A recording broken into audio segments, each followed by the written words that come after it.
All right. I believe this means we are live. Ladies and gentlemen, boys and girls, tech fans of all shapes and sorts and sizes and persuasions, welcome to another episode of the Monday Morning Tech Chat Show on the SGGQA podcast channel. I'm Juan Carlos Bagnell, aka SomeGadgetGuy, the SGG of this terribly named podcast series. But this week, you might notice Oh man, there's two windows going on here. yes, Because I am joined by the illustrious, the man, the myth, the legend, one Mr. TK Bay. oh my god, thank you, welcome, thank you. And we're doing this live. We're doing this for reals in the moment. I've got live chats going on, a very special episode of the SGGQA podcast channel where it is still surprisingly difficult to get two people talking heads streaming to multiple platforms all at the same time. So this could go bork at any time.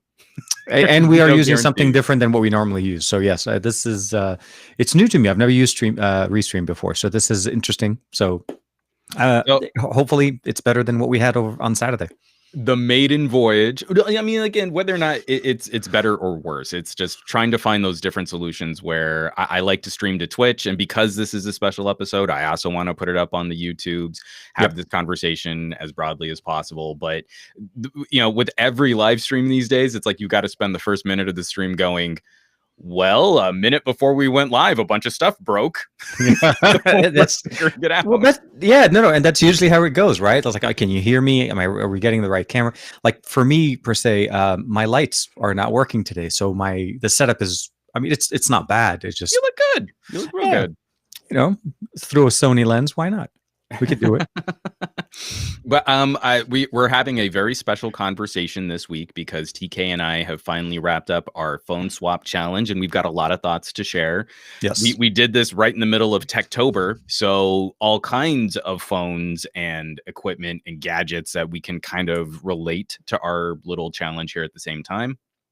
And because I've got a guest on the show this week, and we've got a very specific focus this week, I want to change up the format of the show. Usually I spend like the first 45 minutes, chatting out news and doing some housekeeping. Instead of that, I'd really just like to put out a plea. I run a very politically active, tech politics active kind of conversation. And if you're in the United States, I'm sure you might have noticed that we're leading right up to a crazy election. Mm-hmm. The optics of this are ridiculous. I think we would all agree that the political process in the United States has made us all look very foolish on the world stage. With the kinds of discourse and the kinds of engagement that we're seeing from our elected officials. First of all, from the top down, where the buck stops on down has been not the best look for us over these last couple of months.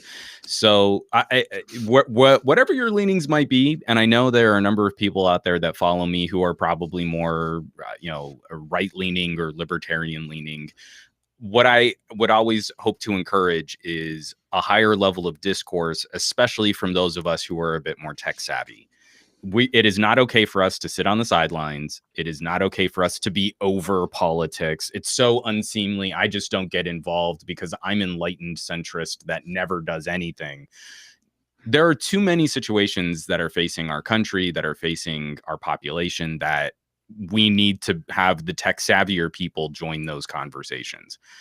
If it's Section 230 of the Communications Decency Act, if it's broadband deployment, if it's net neutrality, if it's antitrust investigations, if it's right to repair, we have the knowledge because we're fans of this stuff. And so if we actually know what we're talking about, we need to be a bug in the ear of those that we elect and not letting all of these conversations just go to whoever can throw the most money at our politicians. So whatever your leanings, I would greatly encourage you to be active this political season, this election cycle. Go out and vote. Go put your knowledge to the test. Go put your knowledge to some practical use and be a contributing member of this. Don't be that jerk who sits on the sidelines saying, "Oh, I don't do this because nothing ever matters," and then complain when the internet is proper broken by people you don't want completely running the internet. Absolutely, and then keep in mind, there's also early voting. It's not just tomorrow, depending where you are. There's more voting centers. Even just in Los Angeles alone, they opened up a lot of pop-up centers. So there's not going to be any concern of delays, long lines. There's more than one way to vote, and tomorrow may be the day, but you could still do it today. You don't have to wait. Did you do early voting? Because Marie and I already dropped off our ballots.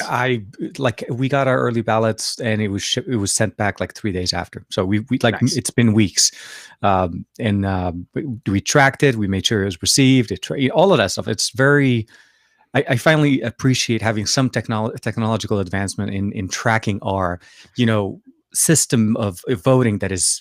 This morning, I was getting real angsty about it. I just this morning got my ballot tracker alert. Your ballot is accounted for and will be counted for this election. Because you're like, I don't want to have.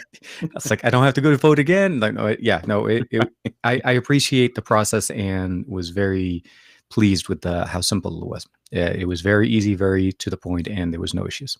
Very nice. I'm glad to hear it. And again. Why I feel simpatico, that we're brothers in arms, that we're comrades in arms here, that just joining this conversation means a lot more than I think a lot of people realize. So definitely be a part of it. Don't be a spectator, because if you're a spectator, the people you don't trust to make decisions on this stuff are going to tell you what's going on. So I'm already seeing an incredible lineup of folks in the live chat. Absolutely. Yeah. I'm already stoked to be jumping into this conversation. In lieu of like housekeeping, where I would normally tell you all the amazing things that I've done, or spending some time like, well, TK, what was your best video out last week? I actually want to take a second.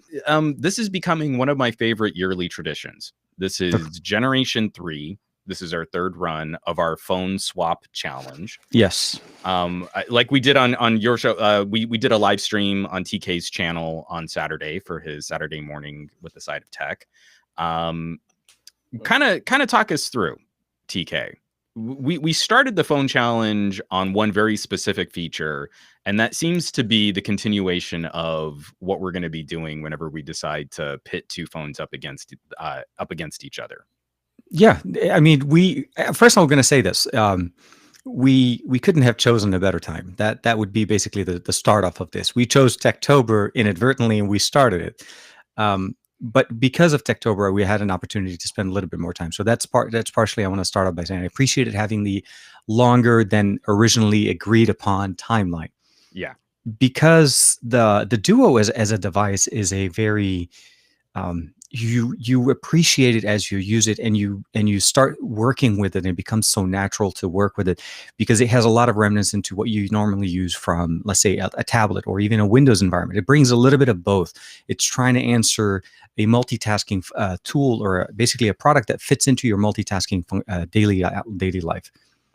The challenge originally was we were trying to basically pit two devices that are known for productivity. Both of them are roughly about the same price. The general price point, I don't think, was really the big driver behind it. It was more so this is Samsung's, best of the best, which is what people generally look for, the productivity.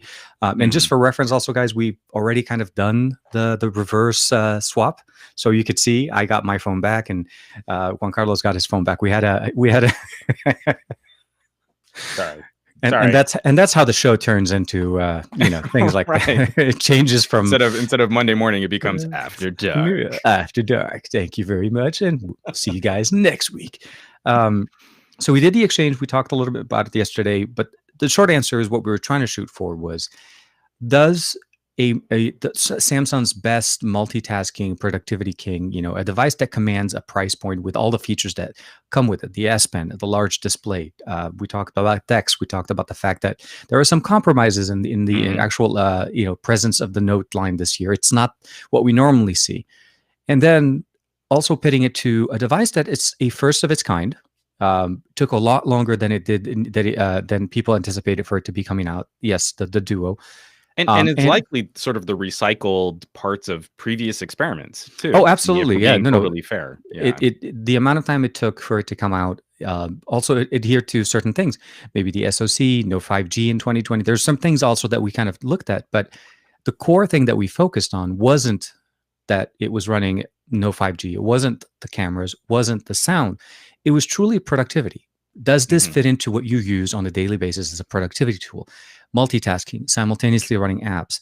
Actually, let me jump in, and so we can kind of broadly categorize these devices. I just recently put out a video where I'm really tired of talking about phones as if they're just sort of a price tier. Did you get a flagship or did you get a mid-ranger? Is it entry level or is it premium? Gauging it by the price tag is never the answer. But yes, no, I agree. And so I mean, like, we don't talk about that in any other sphere. Like, TK, the vehicle that you drive, is it a flagship vehicle or did you get a mid-range vehicle? Does it have mid-range tires or a flagship transmission? Is that what you got? Flagship engine? Is that what you got? Good. Okay, you don't want to get a mid-range engine because then it won't be future-proofed for the next 3 years. Absolutely. On a different. So I mean, like, it's getting a little tired when it's also because we're getting, even if we look at them from the sense of price, we're getting flooded with devices in the same price point that don't perform the same way, and we're getting devices that are in different price points that actually are bringing in some of those experiences. The lines are blurred. It may have been a gauge at one point, but I feel like the price tag is not really driving the experience. They're really, as you're saying, it needs to be more put into categories of what you're looking for. What is it that you're trying to do? And why I was so anxious about doing this challenge this year is I feel historically the Galaxy Note line has represented one of the first phones that helped us divide phone categories. Like, taking it back to the original Galaxy Note, every phone was trying to be in this iPhone sphere, smaller screens, one thumb. The Note took us into an almost absurd territory at the time, with it being such a massive 5.3-inch display. I know. We used to call 5.5 phablets. That term died quickly. But the entire term phablet was coined to describe what the Note was. Exactly. And so I really feel that was the split point where we could push into different territories for different functionality, and a phone wasn't just this one thing that Apple made. You know, your thumb goes from here to here. You know, like, from there we started accepting that there were varieties of devices, and we saw other crazy experiments like those cameras, you know, like the K series, the Galaxy K series with the telephoto lens. Yep. Microsoft coming out with Lumias at, you know, the Lumia 1020. We started finally, you know, dividing the market based more on what are your needs, what are your wants, and then different types of hardware to satisfy that. So bringing that full circle, the Note to me became the mandatory part of this conversation. Yes, we probably could have done this challenge like V60 to Surface Duo or any number of, like, some of the Motorola phones that have stylus support now. For good reference, though, I do have some comments to talk about when it comes to basically V60 as it pertains to both of them, because I feel like the V60 kind of fits into, if we had to say the V again, if we had to put the Duo and the Note 20 on the top part of the V60 fits right in the middle. It, you know, no pun intended with the V, but I would like to actually, if we get a chance a little bit later on, to discuss how does the V60 play around in a realm of multitasking giants. So, absolutely, for sure, because when we said, hey, I really felt like price was going to be kind of an important factor. You've got like the Duo, which launched at around $1,400. You had the Note, which launched at around $1,300. Both of them have now had some significant price cuts. I know, and it hasn't been that long. This is crazy. The Note 20 Ultra hit their first sale 2.5 weeks after the launch of the phone. And now Microsoft is also sort of fumbling their price cut with people who recently purchased and are trying to get price protection plans. Like, I don't think either company really did this well for people who were like launch week, pre-order, you know, I'm going to get this phone. You're paying the early adopter tax. And absolutely. And now that tax is due like weeks after the phone is out. So it's not like, hey, if you wait 6 months, you can get a real good deal on a Note. Now it's like, well, Samsung will probably blink and you can get the phone for like $200 off for no reason. It's not even Black Friday. Exactly. Or buy one, get one free, depending on the carrier you're going with. But it's just, It is. And historically, that tax has always carried us a little bit longer. One of the reasons why we were early adopters. At this point, if they continue doing this, they're literally going to basically cannibalize their pre-orders, because people will be like, well, I'll just pick it up on day one or 5 days later and I'll still get it. So Dave Burns, so basically never buy a phone at launch. I mean, I kind of feel at this point, the only people who should buy a phone at launch are the people who would like sport a tech brand like a Louis Vuitton purse, or tech reviewers. And anyone else, wait a week. And like in the case of Samsung, it's not like I'm not exaggerating. It was 2.5 weeks before we saw a sale. The Note 20 dropped the week, I would say almost the week it came out, about a week after it came out. It was ridiculous. One of the reasons why, I mean, so it bugged me, but I realized, like you said, if I want to get a phone, if I'm getting it a pre-order, I want to be able to get access to it as early as possible. So that I factor the price into it. Thanks for the switch. And now it kind of looks like I'm looking more towards you. I was like looking way off. So now I got to look like this. Yes. Okay. I got to switch over because I was doing this before, but we can always switch over. It was just better for me. It's my show, Dang it. Okay. So I want to jump in. This is Phone Swap 3. Phone Swap 1 was our very first Phone Swap challenge, was based on cameras. Our second was ultra low budget, like under $100, and we both tried to shoot for under 50. The joke of that being, I got you something that was basically just e-waste in a box, and you got me an actual phone that worked. Well, we went different directions, right? You went with a cheap new phone. I went with a cheap used phone. So it was, I got the price. Both of us kind of played around a little bit loose with the rules, but we had an epic scene where I was I took out a sticker off the back of that phone. Oh my God. If you guys ever have a chance to check out that video, just look at that one part where I'm peeling a sticker off the back. It's supposed to just remove. And you ripped the back glass off. I took and then we're both like, what did I just do? And you should see Juan Carlos's face. That open jaw, like, did we just break it? Did you? And I'm like, oh my God. I mean, to be perfectly frank, I know we went through and we actually talked about like our experiences using the phone. I kind of feel like we could have summed up that comparison right then and there when the back of the phone. We could have ended it right there. TK1, thank you. Move on. Next conversation. This challenge was amazing, working for a long time. It's like, but this challenge, we're now polar opposite territory. So we went from the lowest of low budget entry level devices all the way up to now these are premium tier, and I think and a new type of tech too. We didn't just go premium. Yeah, we didn't go in with just saying we're going to the best iPhone to the best Samsung or whatever. No. We also put in a new device that is supposed to basically usher in a new category. I really feel, because it solidifies the dual display functionality. Oh, it marries you to it. Yeah. You're not only this is literally no way of getting out of it. You have to basically jump head first. So I appreciate the fact that we did do that, because the reality is that it's really hard to explain the Duo if you haven't had a chance to check it out. Right. But I say this honestly, for running multiple applications at the same time, there's very few things that can come close to comparing when it comes to the V series of devices, but it's still not the same. The Duo does it very nicely, and what Microsoft has done is you could see all of the work that they've done to basically make it so that it works on top of Android. So we're going to get into that. One of the things that I want to start this conversation off, so that I don't just monologue the whole show, because we know how I like to ramble and soapbox.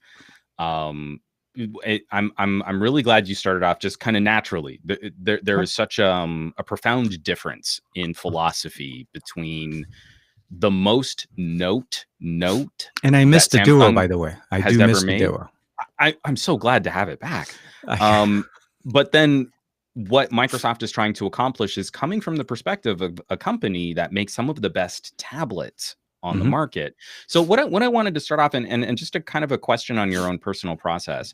Sure. We can very generically say, well, a productivity phone has some kind of hardware that enables business. And for some people, that's a hardware keyboard. For some people, it's a second display. For some people, it's going to be stylist support. your first impressions going from the Note 20 to the Surface Duo, and now kind of you get to kind of have like a mini second first impressions getting the Note 20 back, because we ran this longer than we really intended to. It did, and I enjoyed every single second of it. I just want to say that right now. I understand there was some qualms going on Quan's side, and he's been wanting to get the phone back earlier.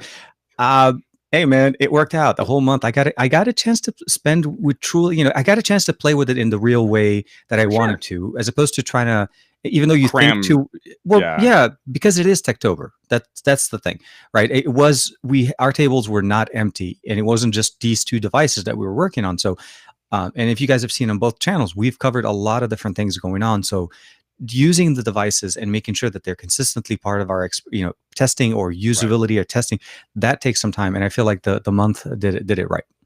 So TK Bay picks up a phone, and there's an expectation that this is a phone which is going to enable better business productivity.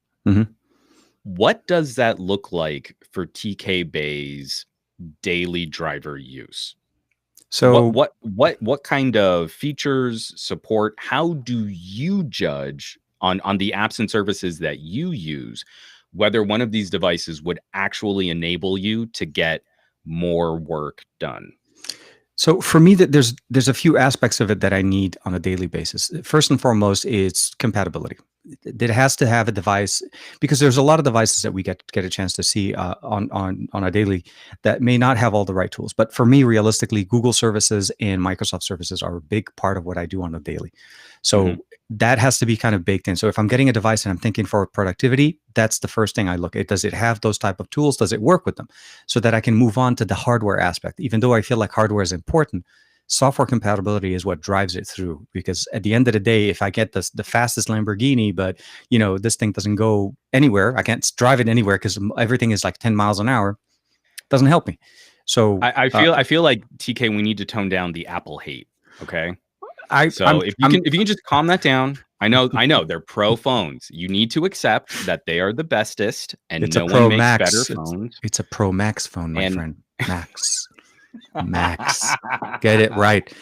iPhone 12 Pro Max. I literally woke up to to 3 different DMs from other content creators just going like, okay, so all the iPhone 12 videos are rolling out, and now we're just going to give Apple a bunch of passes on high refresh rate displays, larger camera sensors, smaller batteries, and we're going to justify the price for them. But the Note was too expensive, and the Galaxy S20 was too expensive, and the OnePlus 8 Pro was too expensive, and the Pixel is too expensive. But all of this other stuff that Apple's, that's fine. That's good. They do it right, because they invent it every single time they release it. I watch their shows to see things invented, because they unveil it. But of course, bleeding edge. So sorry, software is always a big thing for me. Saltiness aside, so when because I just want to drill down one step deeper when you're saying like software and stuff like that. Yeah.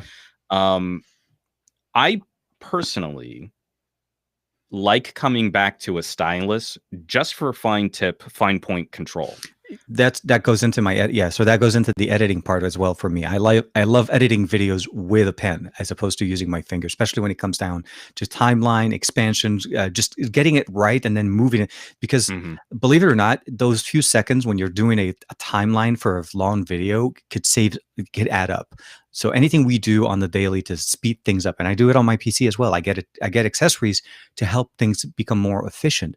But yes, as you were saying, using a fine point pen, either a bamboo pen or even the Microsoft pen, definitely bring it in. And as well as the S Pen. I'm not going to take it away from the Note line, obviously. The S Pen is also a very advanced version of what we've seen in the S Pen. From the sense of what they've introduced this year, we got more gestures. That's literally most of it. I mean, we had gestures last time. Now we just have better UI element integration. But at the end of the day, it's the S Pen, right? So that fine point control, the ability of basically signing PDF documents, those are the business things that we do. And those are like, you can't do that on anything else, right? It just doesn't work. So silly. I know. There used to be a time where I'm like, oh man, I've got to fill out a W-9 because I'm doing freelancer work, or I've got to pull this up because it's for part of a gig, or I'm trying to do production work and I'm signing these contracts. And now, like, I can't look at a PDF on a computer. I have to open it up on a phone because if I'm going to sign it or I'm going to fill in all these details, like I need something with a stylus, and I don't keep like a Wacom art tablet on my desktop PC. So that's mandatory. Like, oh, absolutely. And every single contract now goes through some kind of and I was going to say, for me, that is part of my daily life, right? Contracts, negotiations, different things going on. So signing documents for me is a big part. I do know how frustrating it is for me when I try to do it when I didn't have the Surface, or even when I don't use let's say the V60 or even the Note. Yeah. So native support for these things are always going to be a big thing for me. That's why I say software is number one. But the hardware side, I feel like a pen is an integral part of business, or basically productivity level. Pen input to that device. You may not use it all the time, but having that function in there for those specific things, signing documents, editing, precise, actual, like even if you're trying to draw, if you're in graphics design, that level of integration with the pen supports it. And of course, that's where we get into the hardware. It has to have those type of tools. For business, but also for the flexibility of being able to basically multitask and not necessarily have any issues. Let's say I'm wearing gloves. Let's say we're outdoors. Right. My hands are wet. All of those things that could interact differently on our displays. I just remember like coming back to the Note 3 and the Note 4 era when I would go visit my folks in Albuquerque, and the winters, they're not super wet, but they get bitingly cold. Yep. And it would be so funny, like, one of the perks of owning a Note was if my finger was too cold to properly register and I didn't want to take my gloves off, well, I could just do my S Pen and I can still control. I've had it was the nerdiest flex for winter smartphone use. It helped me so many times when I travel to Europe, when I'm in countries where it's super frozen outside, like I cannot take my hands out, just be able to. So yes, absolutely, pen input. And also one of the other things that I really liked about it, at least on the Note, and I did not test it on yours, I promise, the pen works underwater.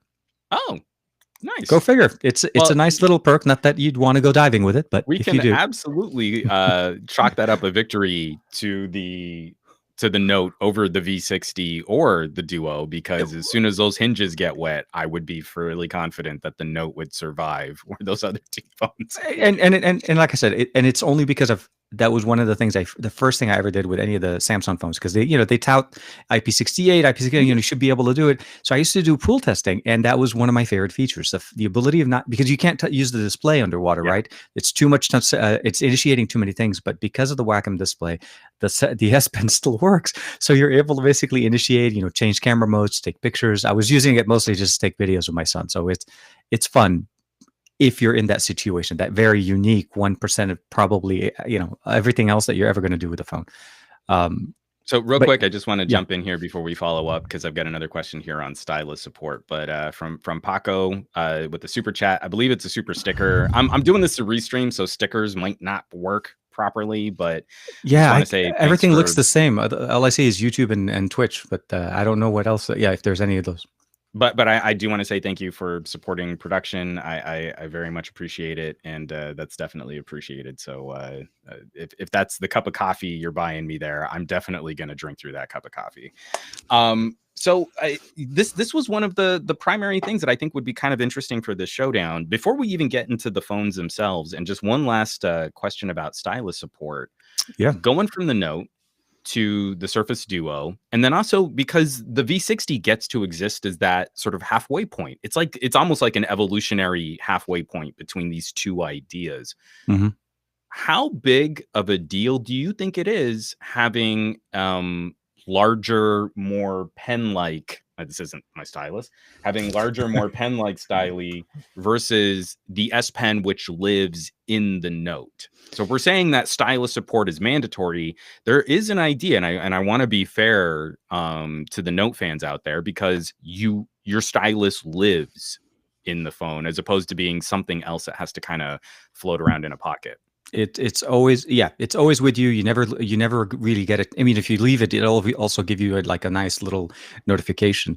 I will say that it's a lot better in the just the usability, just from a form factor, to hold a pen that it's the size of a pen, right? There's the normal, we normally use it to be able to, write on papers or so on. Like, so that size always works a little bit better.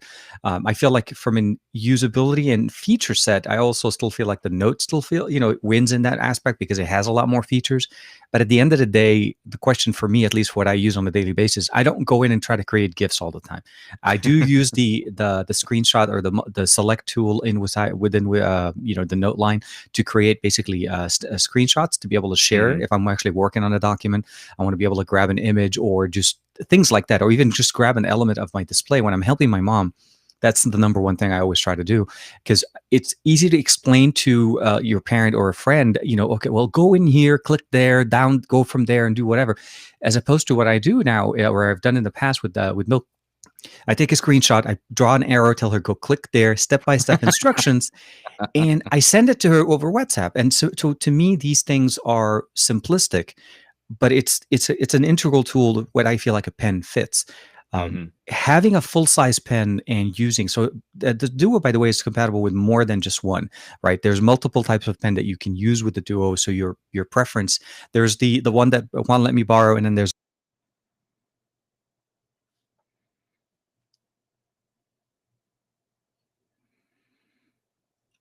I don't know if I lost TK or if I'm the one who's locking also up. the one that I don't. Did I freeze on you or did you freeze on me? Didn't actually see you freeze. We were both going on. I guess I froze, but I didn't know. Oh, okay. So TK froze on us. Sorry, you were finishing up a point about the different kinds of pens. Yes, and that's where I think we kind of locked up there. Okay, so from a learning perspective, there's no way for me to know if I froze up unless I see the comments. Okay, good. So it's good to know that Restream doesn't lock us up equally. No, but there's no, like, as much as StreamYard bugs me with the whole circle of death kind of thing, I call it. At least I know we froze in that aspect. I know the point. If I have to go in and take it out. So, anyways, again, for everyone watching, we're doing it live. This is our maiden voyage. We're doing it live. Come on, we'll more bugs and things that we'll need to iron out for future streams. But please, just where you were wrapping up that point. So the functionality of having multiple options as far as pens, it makes it into a flexible experience. You're not having to use the pen if you don't need it. And if you do, you have a selection to pick from. Where I feel like with the Note, you're stuck to whatever they give you. There's nothing wrong with it, but I still, even to this day, because they're using it to be housed inside of the phone, it's a very, like, the experience is very small. Like, you have to kind of really pinch to be able to use it. I feel it more natural with the Surface Duo. Not to say that the S Pen is not very fully featured. There's a lot of things to be said, but if a personal choice, if I had to pick between the two, I would love to have a phone that has a pen that's slightly bigger. But obviously, that's going to be, realistically, that won't. No, but I meant to say, like, integrated. I know. It's the portability function, right? Because when you're going out, I'm not going to lie that 9 times out of 10, I didn't take the Duo pen with me. I would just go out with the Duo. But if I know I'm going, if we were traveling for work, if we were traveling for an event or something like that, I would totally bring that little case setup that you sent. You let me borrow it. So the keyboard, a small little stand for the actual Duo, and of course the S Pen, the Surface Pen, to be able to get that experience to its fullest.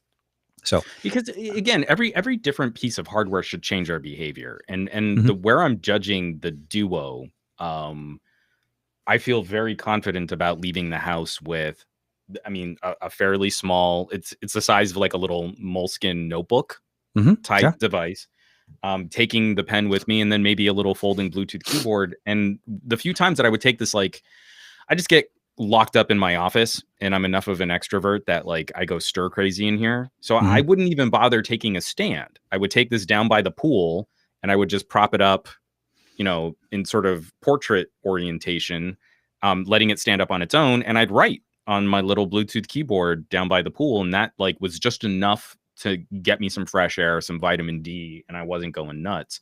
Yeah. And I felt really good. Like, instead of taking one of my ultra slim laptops out with me to that, on top of taking your phone, you would be taking that with your phone. I still have my phone with me. Exactly. Yeah. So that kind of flexibility mattered a lot to me. And one of the reasons why, even though every single spec sheet nerd metric puts the Note well ahead of the Surface Duo. It's the form factor actually enabling something that I felt was more convenient, more streamlined, and empowered some of this additional functionality over something else. I kind of want to break this down because I had some comments in here, and I'm sorry, the chat's going just fast enough where I can't quite pick up on every single individual comment. But reminds me of Saturday morning chats. Yeah, exactly. Keep going. This conversation is amazing. Please keep conversing, because we are looking through these. Even if I'm not, acknowledging every single comment that comes through. The thing that someone brought up is, hey man, you can look at the Note, but then if you also have a Samsung tablet, you've got cross pen compatibility. And that's very helpful.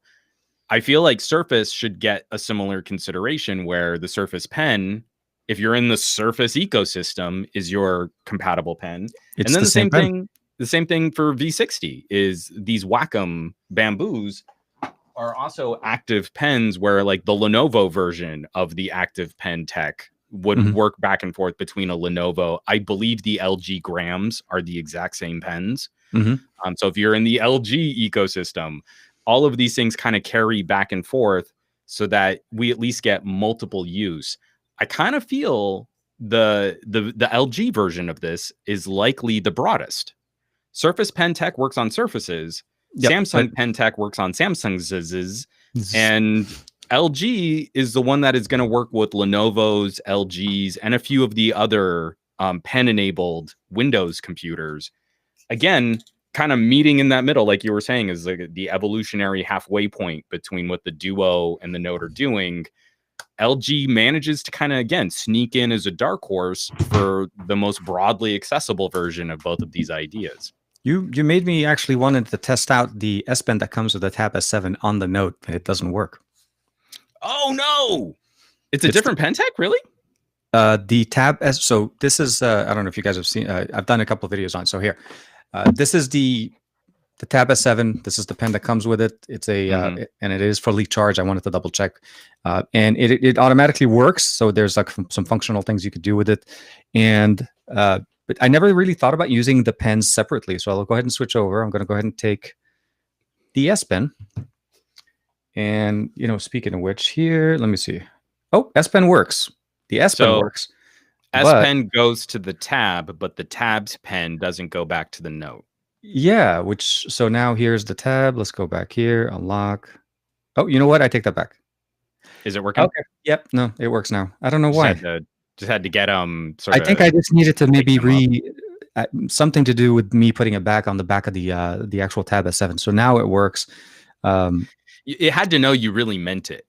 You yes, didn't mean it enough before. No, and I think I just needed it. But actually, I take that back.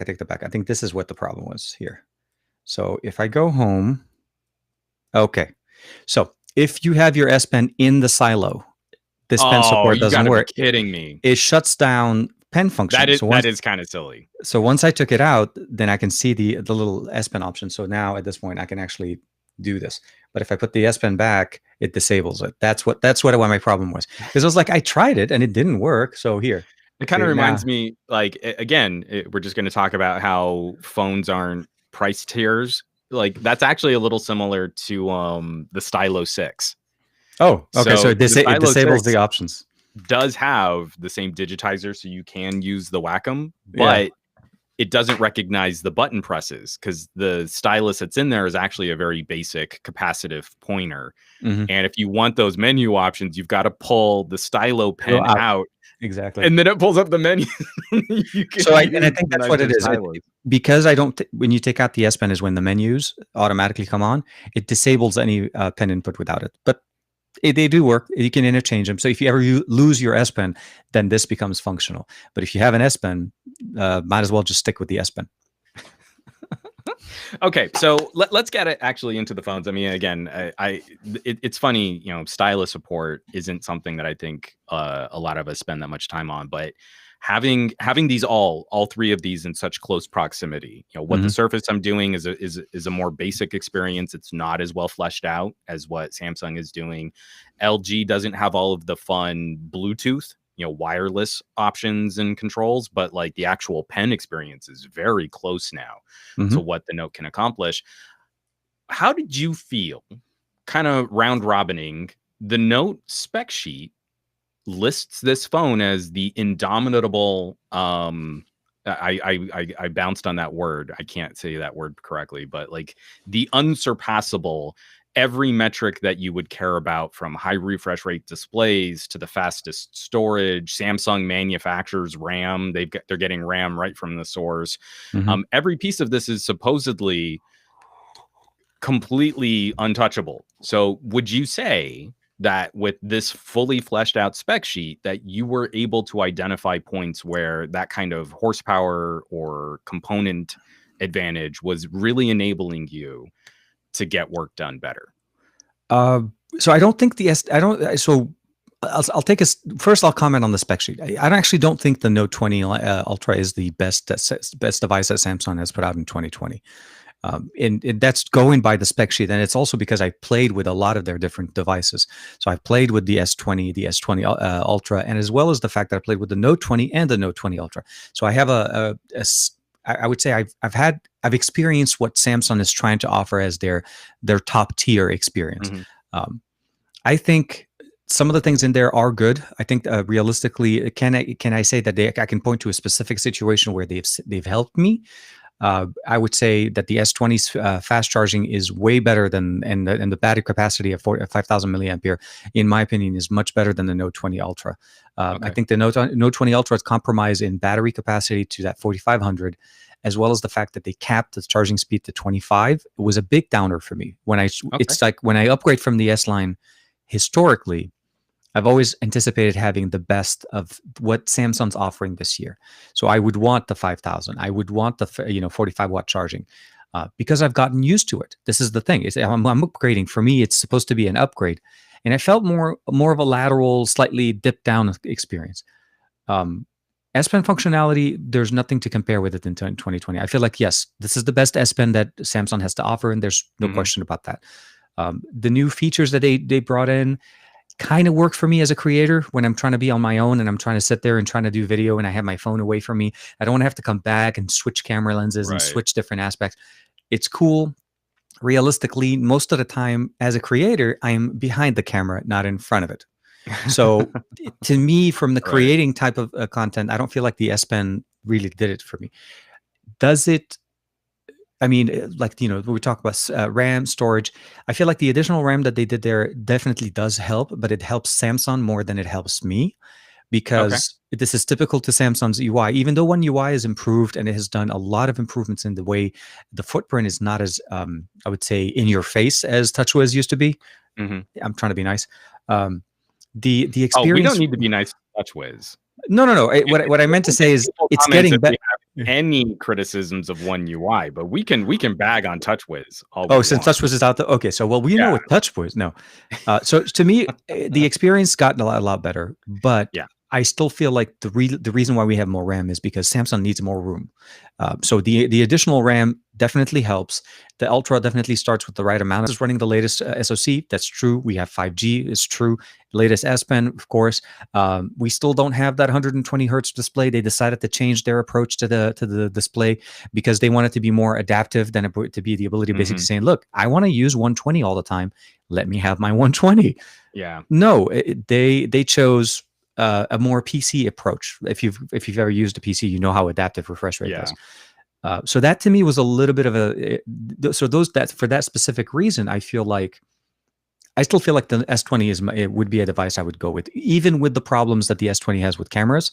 When it comes down to that 108, I would choose the S20 for my choice if I had to pick one Samsung device for 2020 that for me encompasses the Samsung experience at its best. The Note 20, a little bit hard, but it definitely is a productivity. The S Pen does bring in more productivity functions. For sure. It has been interesting. I mean, when we start seeing these conversations about for the last couple of years, we've heard the rumors like the S series is just going to pick up some stylus functionality and they're going to get rid of the Note. There's some massive rumors for 2021. But you've been playing with the Fold. Do you think we're now at that point? Like if Samsung were to pull the Note brand and maybe focus that on foldables, would they be able to make that play for consumers? Because there's still enough of an entrenched Note user base. Whether or not they're really taking advantage of everything the Note has to offer, there are people that genuinely prefer that brand over the S series brand. Do you think that Samsung could pull that move off maybe next year, where their second half release of the year isn't another Galaxy S with an S Pen kind of phone? So hopefully am I here? Yeah, Okay. I still see you. Okay, good. You and me, we can keep talking. I don't know if anyone else. So one of the things that surprised me greatly when you see devices, you hear about them, you see the rumors and so on, but till you get the phone, then you realize like there is something that could have been done here. One thing that I appreciate about the Z Fold 2 right now is the fact that the front-facing display is a lot bigger. It's not the right size. I'll say this right. It's not the right size yet. It's still too narrow for what you need the daily activities, especially because the reality is like, the UI is just like, I mean, it's much, much more narrow. Like here's the Note. I don't know if I can just say this correctly. See, there's a lot of real estate that you lose when you go to this. It's functional. Oh, sorry. We'll do it one more time, just to kind of one more time for the guy. Yeah, exactly. Let me take my text messages out of there. So here, there's a substantial, I would say maybe half an inch, almost extra space that you're losing. And so you end up with something that's either too skinny to really get stuff done on one side. There's no, or it's too wide on the other. You have to open it up, and you have that like the double phone experience. And for me, I'm not going to lie, though, guys, I still appreciate having this display. I was showing this yesterday to Juan when we sat down. I said, well, what do you have the kickstand? Because I have a kickstand in the back. I like to sit my phone just standing this way. Like this is the way I like to use my Fold. And I do it 90% when I'm watching streams, like, Juan's stream where across the podcast, I set it up on the table, put my Bluetooth headphones. And to me, that's the big experience. But they so could have put in an S Pen support on this version of the phone by just changing the type of display. It wasn't going to basically make the phone, so much more. But I feel like, yes, combining the Note line with the Fold line makes sense. Are they really going to basically just slash the Note line entirely and just give it to the Fold? That's a $2,000 phone. I don't think so. I think realistically, I would probably see more of a merger between the S and the Note, becoming more of a realistic story than it is for the Fold.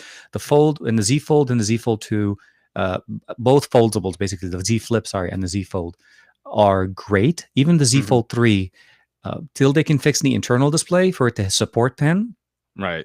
Yeah, it'll be a nice addition. So you may have it, but I don't think it's replacing the Note. I think the Note line is still strong. I'll be very interesting to see because, I just recently did a Lenovo presser where they were showing off their new Flex. And it's a ThinkPad, and they're touting Stylist Support. And I think you can get away with maybe a slightly thicker gauge of plastic when you're looking at a laptop foldable as opposed to a smartphone or tablet foldable.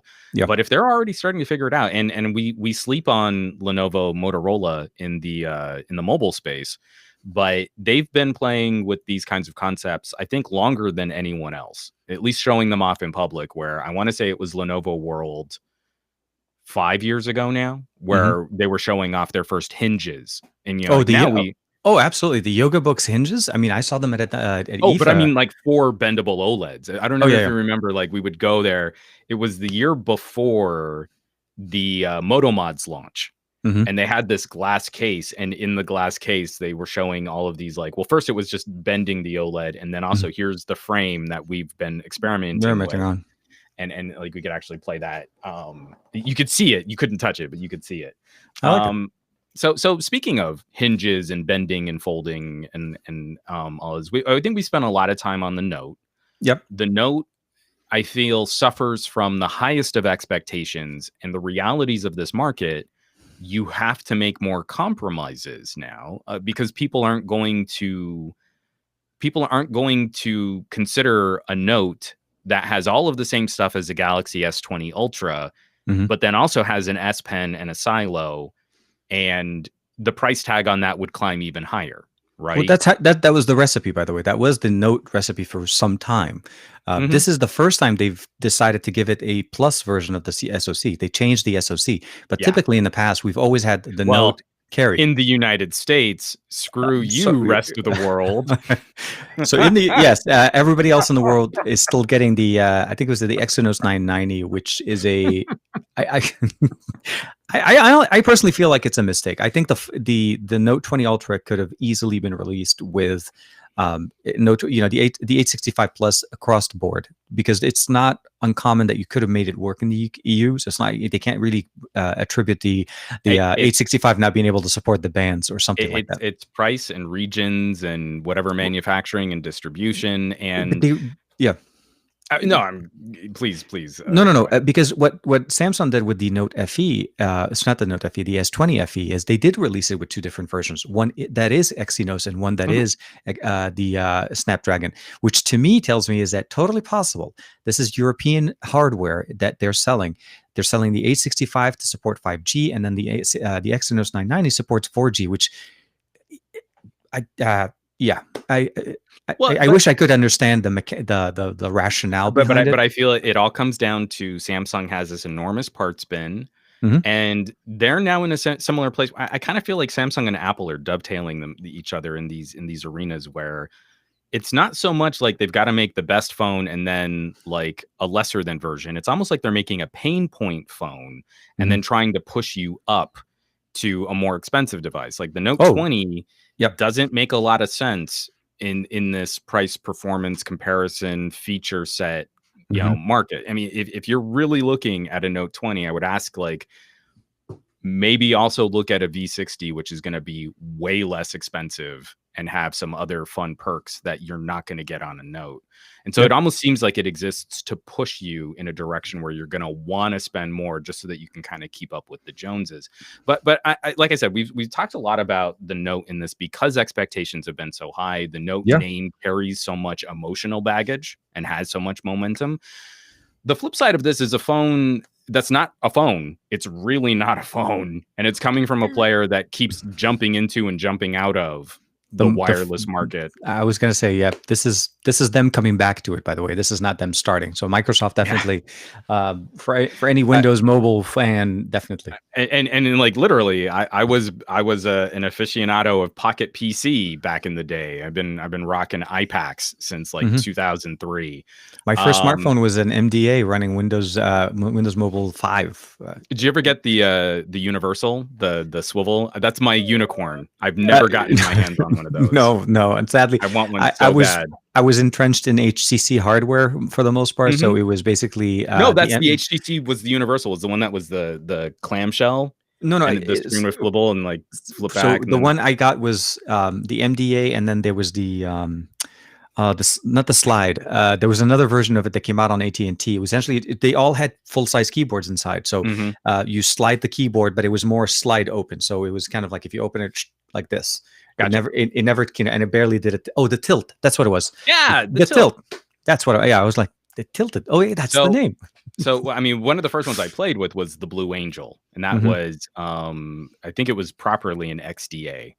Yeah. But anyway, sorry, we don't need to continuously reinforce just how stinking old I am. Back to what Microsoft is currently doing. It has been my assertion, and I would love to hear your thoughts on this. That Microsoft has created an acceptable phone, but has actually sneakily created one of the best Android tablets I've used in many, many years. What would you say your experiences were, especially getting over just the initial first impressions where we're all super stoked about how nice the hinge feels? Really and trying to use it. Felt as great at day 1 to day 30 or last day before I handed it over. It's just so nice. It just, you know how expensive it would be for me to create a Note 20 Ultra that has a hinge that does kind of something like that? It'd be ridiculous. It's home. But no, seriously, we're gonna give Juan a couple of minutes right now. We'll right. I got a case of the vapors there. But no, like all joking aside, once you as a phone, actually, it works perfectly fine. There is no problem with it as a phone. I'm gonna say this. I've done conference calls. I've done calling up with my wife, speakerphone tests, all of those things. They work perfectly fine. There's not a problem. The main thing you want to keep in mind is just understanding what side or what part of the display to use for what you're trying to do. If you're making phone calls, the speakerphone is actually quite loud enough that actually I was able to make it, and people were hearing me clearly. I was able to talk to them. There was no problems.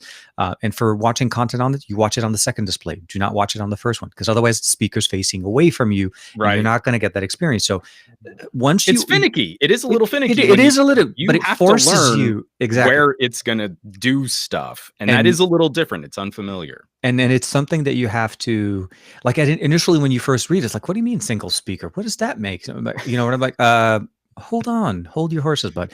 Yes, it has a single speaker, but it's really trying to give you, say, look, you want to enjoy content, watch it on the second display, pop it up in a tent mode, still watch it on the second display, and it does the job right. If you want to be able to basically make phone calls, close it, open up the screens, put them back to back, make it flat again, put it on the table, turn on your speakerphone, and guess what? It sounds actually pretty good. So from a phone standpoint, I don't think it made an okay phone. It made it's the same experience as you would get with any other phone, from the sense of phone calls, speakerphone experience, and just normal dialer functionality, you know, opening up, doing other things while you're on the call. You can do perfectly the same thing as any other smartphone. When it comes down to the experience from the Sense, you do need to appreciate that this is a tablet.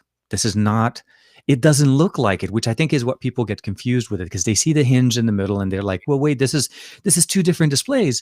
Right. Yeah. The UI doesn't see it as two different displays. The phone doesn't know that it's dual display, which is the big, which is very different than what V60 does. V60 is trying to make the second display happen, where when you actually use the Duo, if you ever get a chance to connect it to a full display, like an HDMI or anything on it as an external display, you see that it actually mirrors out the whole, both right and left, without a seam in the middle. So to me, that's the thing that you want to appreciate. It is a tablet experience, but it's a tablet experience that's been optimized to run on a phone that has a folding hinge. So that's where running two apps is truly running two apps. It's not a weirdly formatted app that just because, you know, because I was talking to Juan before on it. The Z Fold 2 can run 3 apps at the same time, technically 4 if you want to run a floating window. But how many of those are really functional? I mean, realistically, can you really use 4 apps at the same time? Are we at the level that we're able to multitask to the point where we can actually interact with 4 things at the same time? It's hard to give us that full attention. 2 apps, I feel like, especially because for me, like an example I would say is like researching. I like to look up information. So I want to have the right side as my note-taking app. So I pull out the pen and I start writing. And on the left, I do my research and I flip over. If I'm looking at basically, you know, websites, content, articles, or anything like that. And let's be honest, it's one screen is very often pinned to GSM Arena. Just because 90% of the time, if you ever look at a spec sheet, it automatically comes on.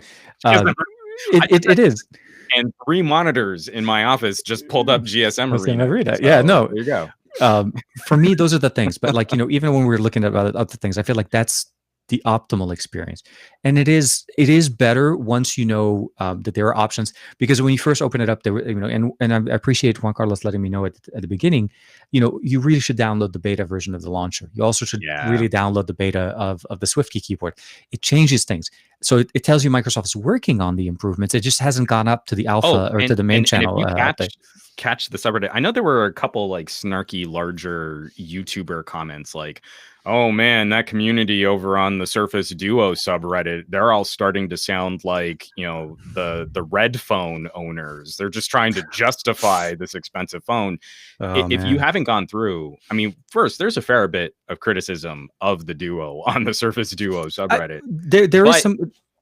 Yeah. Oh, but I was just going to say, but what's been impressive is seeing like they are aggressively iterating on all of these little launcher betas. So, I mean, if you ever wanted that feeling like a manufacturer really is trying to acknowledge software and improving the software experience, I think Microsoft has kind of lived up to that reputation, even though there are still a couple sticky spots on the Duo for things like orientation awareness.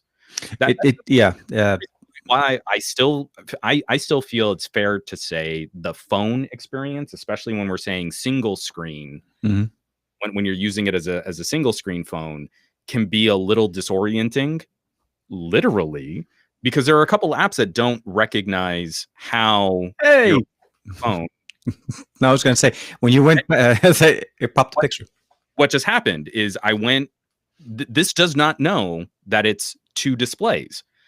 So it's like if you had a tablet that opened every app in half screen, that other image was in my photo app as a secondary. Yep. As the second part of the screen. So when I rotate, it does some spooky things when you're moving the screen around. If you're not prepared for that, it feels like gremlins and bugs. But as soon as you understand, like, oh no, this is a wider canvas and the phone is trying to split it up into different pieces automatically based on how you've bent the hinges, it's just an unfamiliar workflow, and you've got to kind of get back into it. The ultimate, I think for me, one of the major takeaways, and I'd like to hear your thoughts on this too, because I think this kind of dovetails us back into a comparison against the Note 20. I feel like because Microsoft has focused on a tablet-y kind of canvas, that they're actually one of the more effective manufacturers at supplying a better experience if you want to plug this into another monitor, if you want to plug it into a laptop dock or a next dock, without having to have a separate DeX mode, where this is already, the idea is already, this is a tablet and you can split screen and multitask. You can already work on this like you would a more Windowsy kind of computer. What were your experiences? Because you have a next dock, I have a next dock. We love our next dock. And I tested it out with the so I did test out DeX and obviously and the desktop, well, the mirroring experience on the Duo with the next dock. Absolutely, the ability. So that's what I'm saying is when you connect it to a display, you see the benefit of that. You know, both displays or both sides of the screens that you're looking at on the hinge mechanism become one, and you can actually see that there is no seam between them. Everything kind of transitions. Next dock works perfectly with it. Mouse and touch support worked perfectly. There was a little bit of I would say maybe boxing of the touch sensitivity, but that could also be because I don't think Microsoft. No, I'm pretty sure it's the Duo. It is, but I also feel like I don't think Microsoft was thinking of having this connected to a dock with touch support. Yeah. It works perfectly fine. If I'm not using the touch, I have full functionality. I feel like Microsoft should have asked us, because one of the first things we're going to do is plug it into a touchscreen monitor, which is actually one of the things I was why my video came out a little bit later or much later. I've had the next dock touch for a while. I wanted to test it out with a different set of devices, but you truly appreciate it. So you get that mirroring experience. So you still have the full touch capabilities on the actual device, and then you start basically being able to run multiple apps, go in full screen. You're able to use the mouse and basically do that gesture to be able to full screen an application. You can swipe an app from one side of the window to the other, and that's something that Android tablets don't do right now. You don't get the ability. I mean, they don't do it as well. I realize that Samsung has the setup where they enable you to split the screen and you're able to move things, but you don't have a way of throwing an app from one side to the other. You cannot swipe from one. You'd have to literally take the app and move it to the left and then bring something back to the other side. So the formatting process, I feel like it's the way you use it on the phone. It works the exact on the Duo is the way though it works on the next dock, and that was appreciative. Because you're using the full desktop, you're using the full app. And when you go full screen, you're getting the desktop experience. So very optimized, very, very well thought of. And if you use it on a TV, way better. Right. Better. Connect the Bluetooth keyboard and mouse and don't even look at the phone. Just work on it. Just literally work on the desktop. Now, let's put that into stark contrast, where there's another little dark horse dual display phone that kind of keeps sneaking into our conversation. Yeah, that experience is so I feel like, V60 and Velvet got a lot of positive buzz after the Surface Duo, especially after the Surface Duo price was revealed. A lot of techies were tripping over themselves to then say, oh, but actually LG has dual displays. But now that there's another company that we can be assured is less popular for our YouTube metrics than LG, now LG can be mentioned positively in videos because we have a comparison point.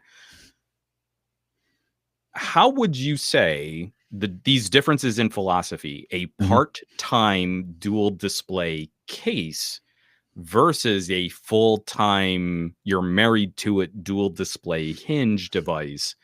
And again, with the focus of like, you've got to pull up documents. You want to do some research. You want to do some writing. You want to collaborate. You got a Zoom call or a video meeting that you've got to jump into. Yep. What would you say those differences in philosophy, how that manifested in you being able to get your work done? So from a usability, because we've had the V60 for some time and it's a great device. The limitation that the V60 has is that it is I would say a maverick, because it doesn't do everything. Sorry, it doesn't do everything 100%. It has certain limitations in the aspects of what it's being used. It's a great phone on its own. So if you want to just use it as a phone, you don't want to use a dual case, it works fine. So can it work in the same experiment or environment as what the Note works? Absolutely. Take it out of the case, use a bamboo pen, put a good case on it, and it's going to work exactly as you'd expect. It has built-in native support for pen, and it also has application support. So it's not just pen input. Mm-hmm. Now, the flexibility that it gets by going dual screen has, when you compare it to the Duo, has some limitations. And I'll start off by saying is the placement of the camera. The placement of the camera is on the heavier side of the phone. If you've ever tried to prop the phone in the level and you want to be able to put it at an angle a little bit more, it just kind of, the mechanism is a little bit hard. And I think what Juan's trying to explain is having it not be symmetrical in weight. It's basically heavy, because the phone is the main, exactly. And the fact that the cameras are on the phone, it was very hard for me to do video calls on it, specifically because the Duo, very solid, and it's weighted. The weight distribution between the two sides is equal. So when you prop it on the second display and you have the camera facing you, you can put it in whatever it is. And I did a couple of Zoom calls on it. I think was it last weekend or by Friday, and then I was super happy. So I like that function. But then you flip it over to the side that the V60 has a headphone jack. The V60 also has, obviously there's the dock mechanism there that you get, which you don't get with either the Note or the Duo. So it does a lot of things. I do feel like, yeah. And then the magnetic connector for the case, it has wireless charging. It works perfectly fine, and it has a massive battery. So there's a lot of things to be said about the V60. I also think the camera system on the V60 is much better, but that wasn't part of the scope of the comparison. But from a productivity sense, is if I'm in a car or I'm in a place where there's a lot of people talking and I want to be able to jump into more of a private experience talking to somebody on a camera, I think the V60 would do great. But it's that whole, I need something else to prop it open. Right. That to me drove me crazy, because it works perfect maybe to this level, but at this point I have to have it much higher and much further away, as opposed to me setting up on the table, just tilting it. My hack for that, because it also, I think it works a little bit better on the Velvet. I think the Velvet dual display hinges are better. They're better, and also the weight is not as much. The 60 is just heavier. That's the other thing. Yeah, the V60 is a chunky boy, especially just for the battery. But it defeats the purpose of dual display. But if you put the screen down, you get a little bit more play to angle that way. Yeah.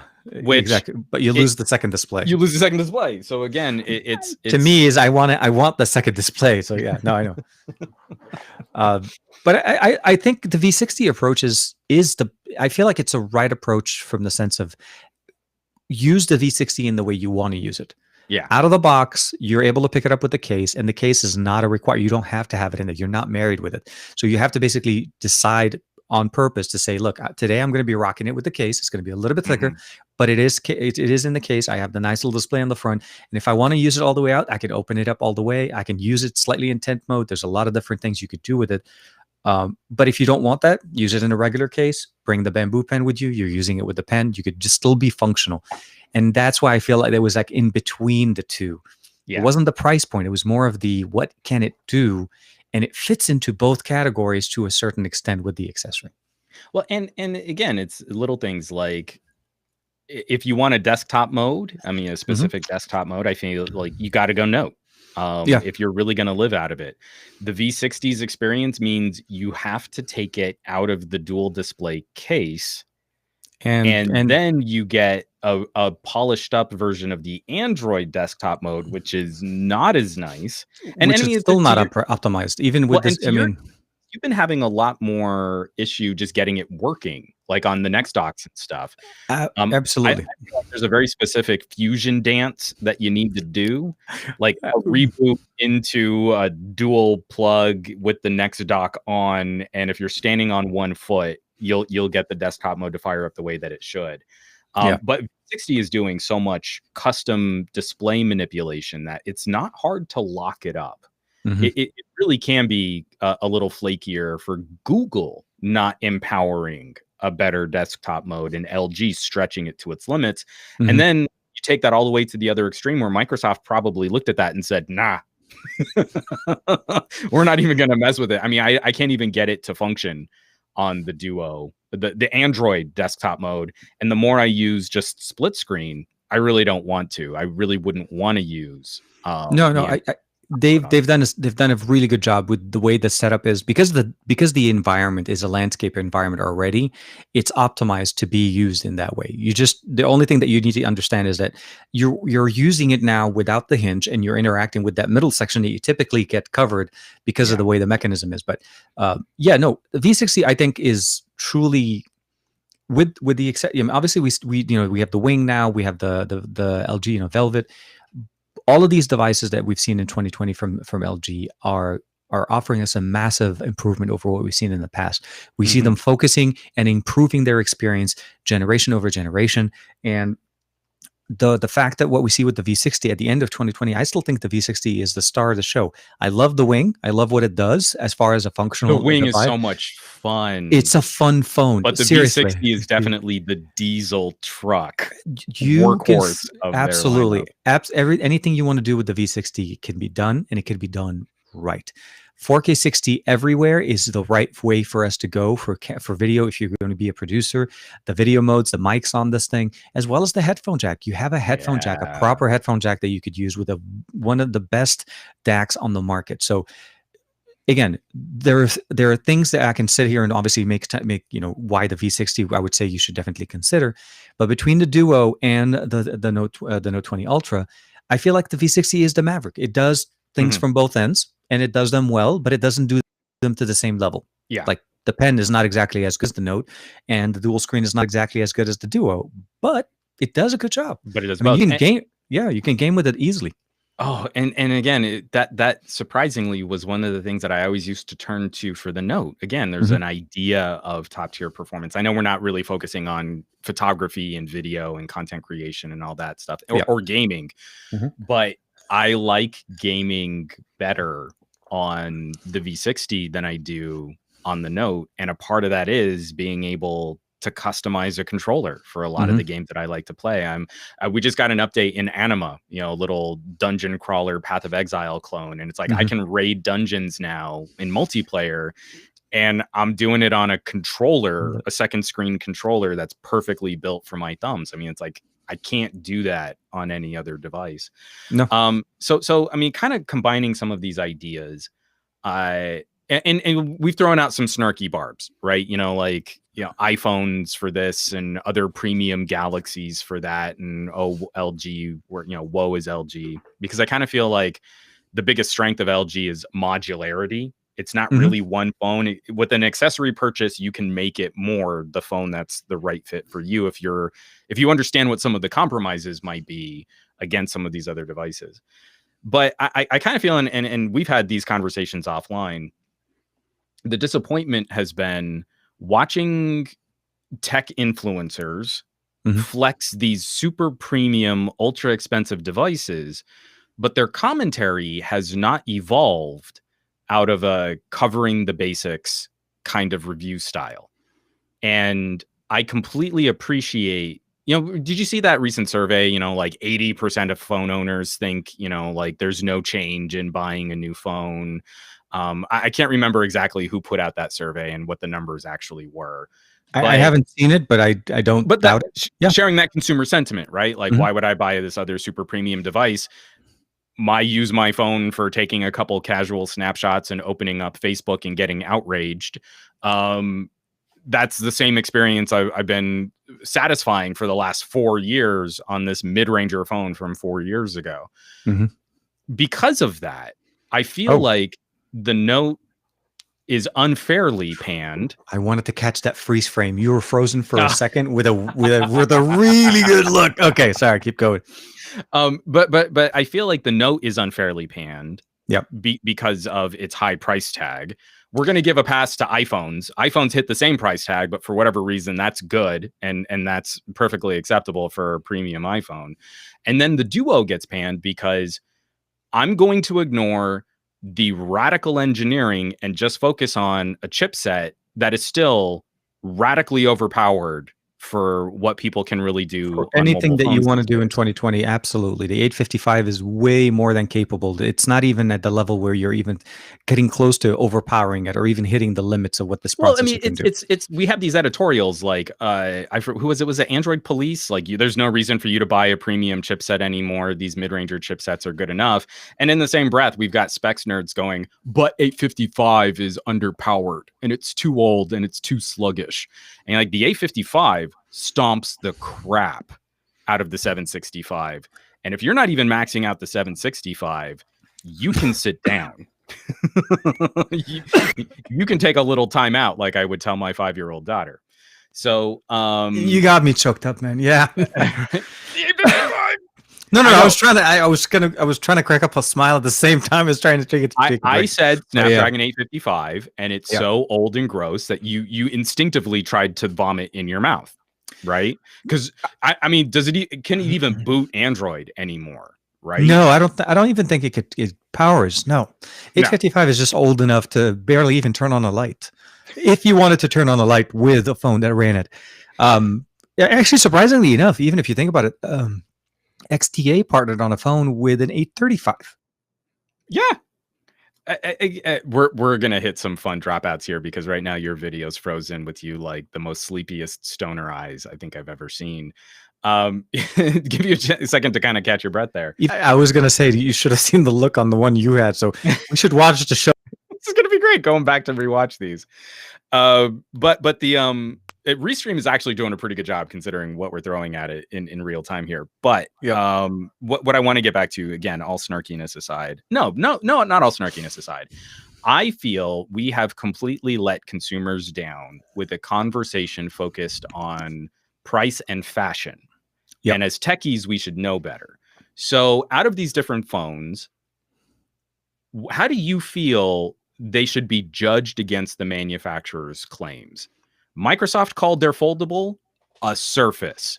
That means something. Yep.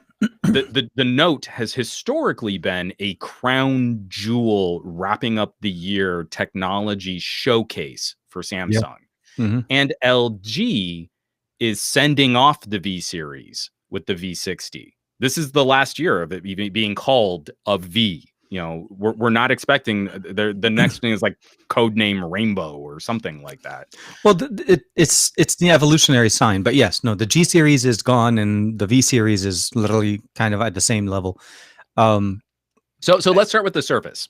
Okay, you call something a Surface. Do you feel that Microsoft has delivered the goods on something that can replicate the Surface experience for someone who's into that kind of an ecosystem? Absolutely, without a doubt.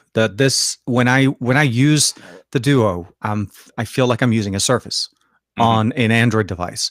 A lot of the same elements, the size, the design, the cross compatibility with pens, the native integration of Microsoft tools that the moment you're setting up your device. This is, by the way, the only phone that you can get that when you're setting up your phone, you not only log into your Gmail, but you log into your Microsoft account.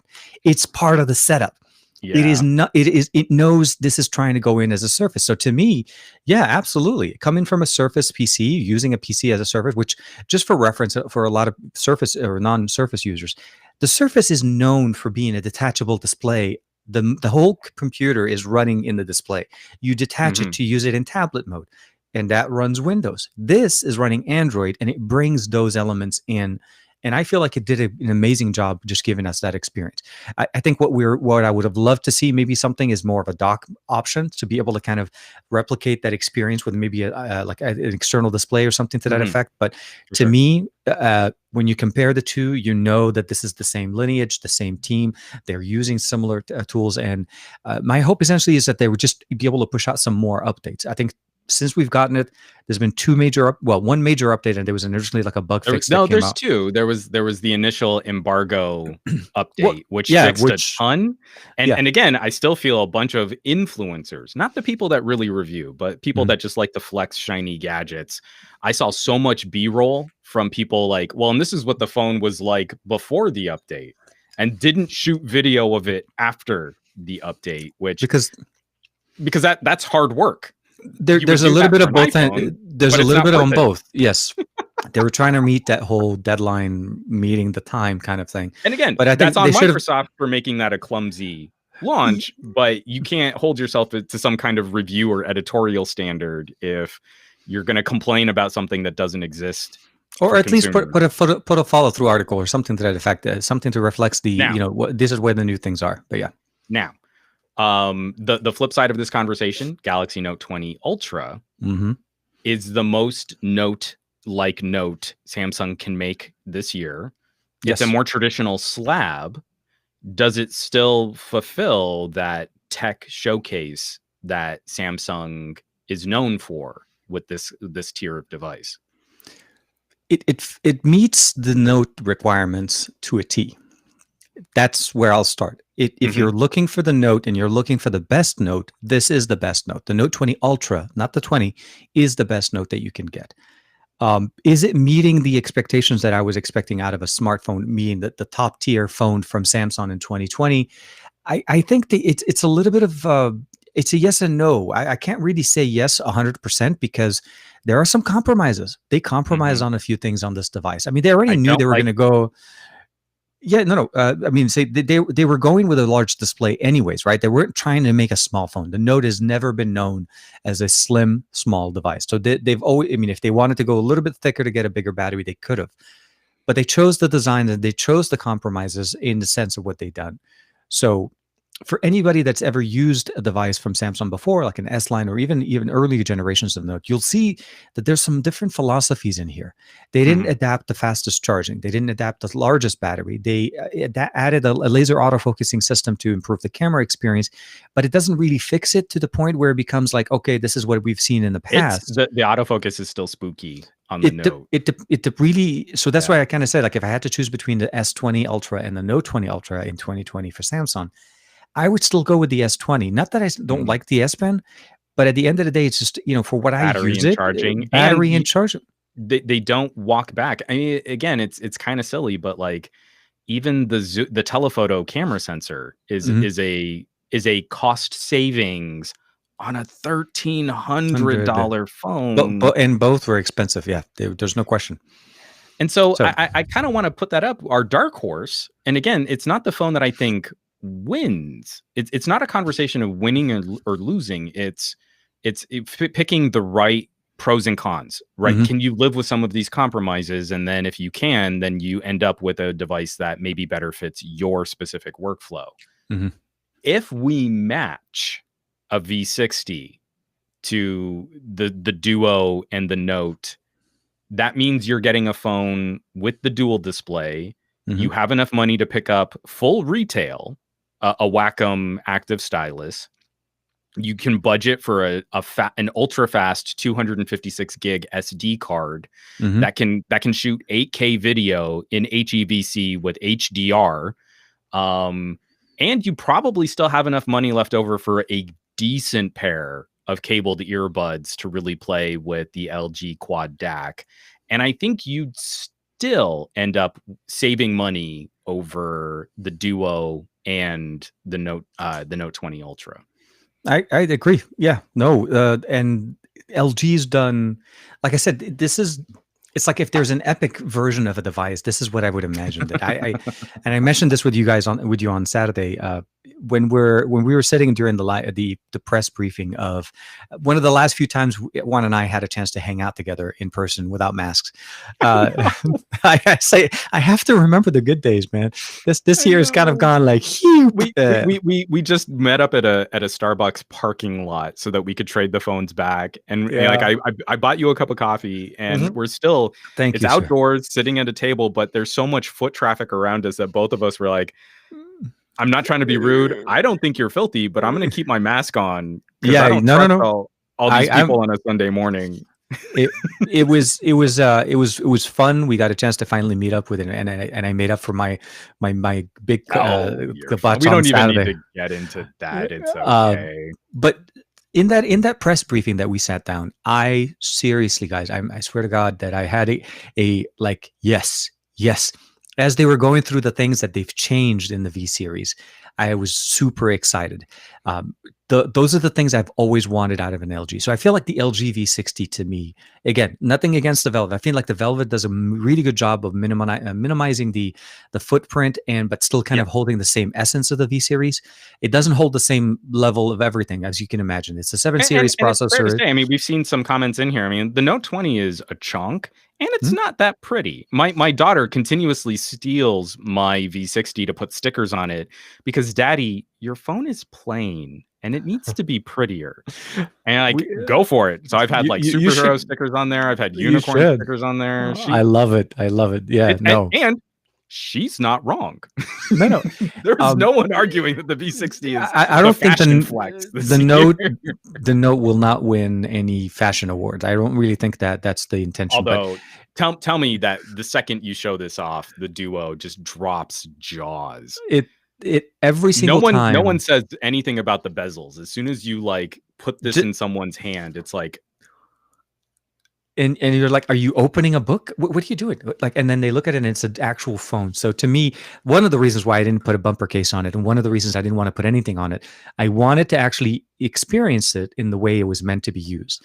So I think the V60 has a lot to offer. I think that from a sense of if you're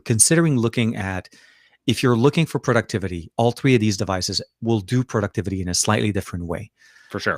I do want to mention, and I do want to, because I saw a few of the comments as well, is now we're talking productivity on device, but when it comes to secondary display, if we have to really kind of put head to head, although I appreciate what Duo does with the desktop experience, DeX is still something that you have to also appreciate what Samsung's been doing and improving on it.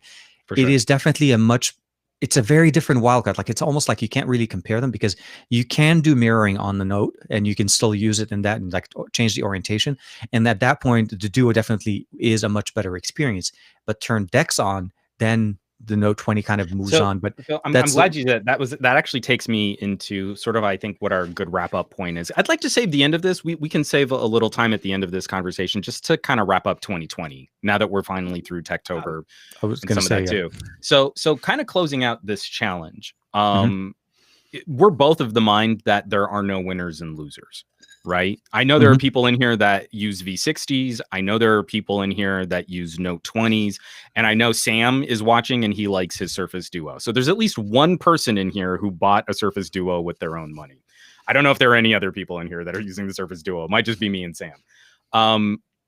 The second I see an influencer talk about average consumers while they're showing off $1,000 plus devices, I'm pretty confident I can unsubscribe from their channel.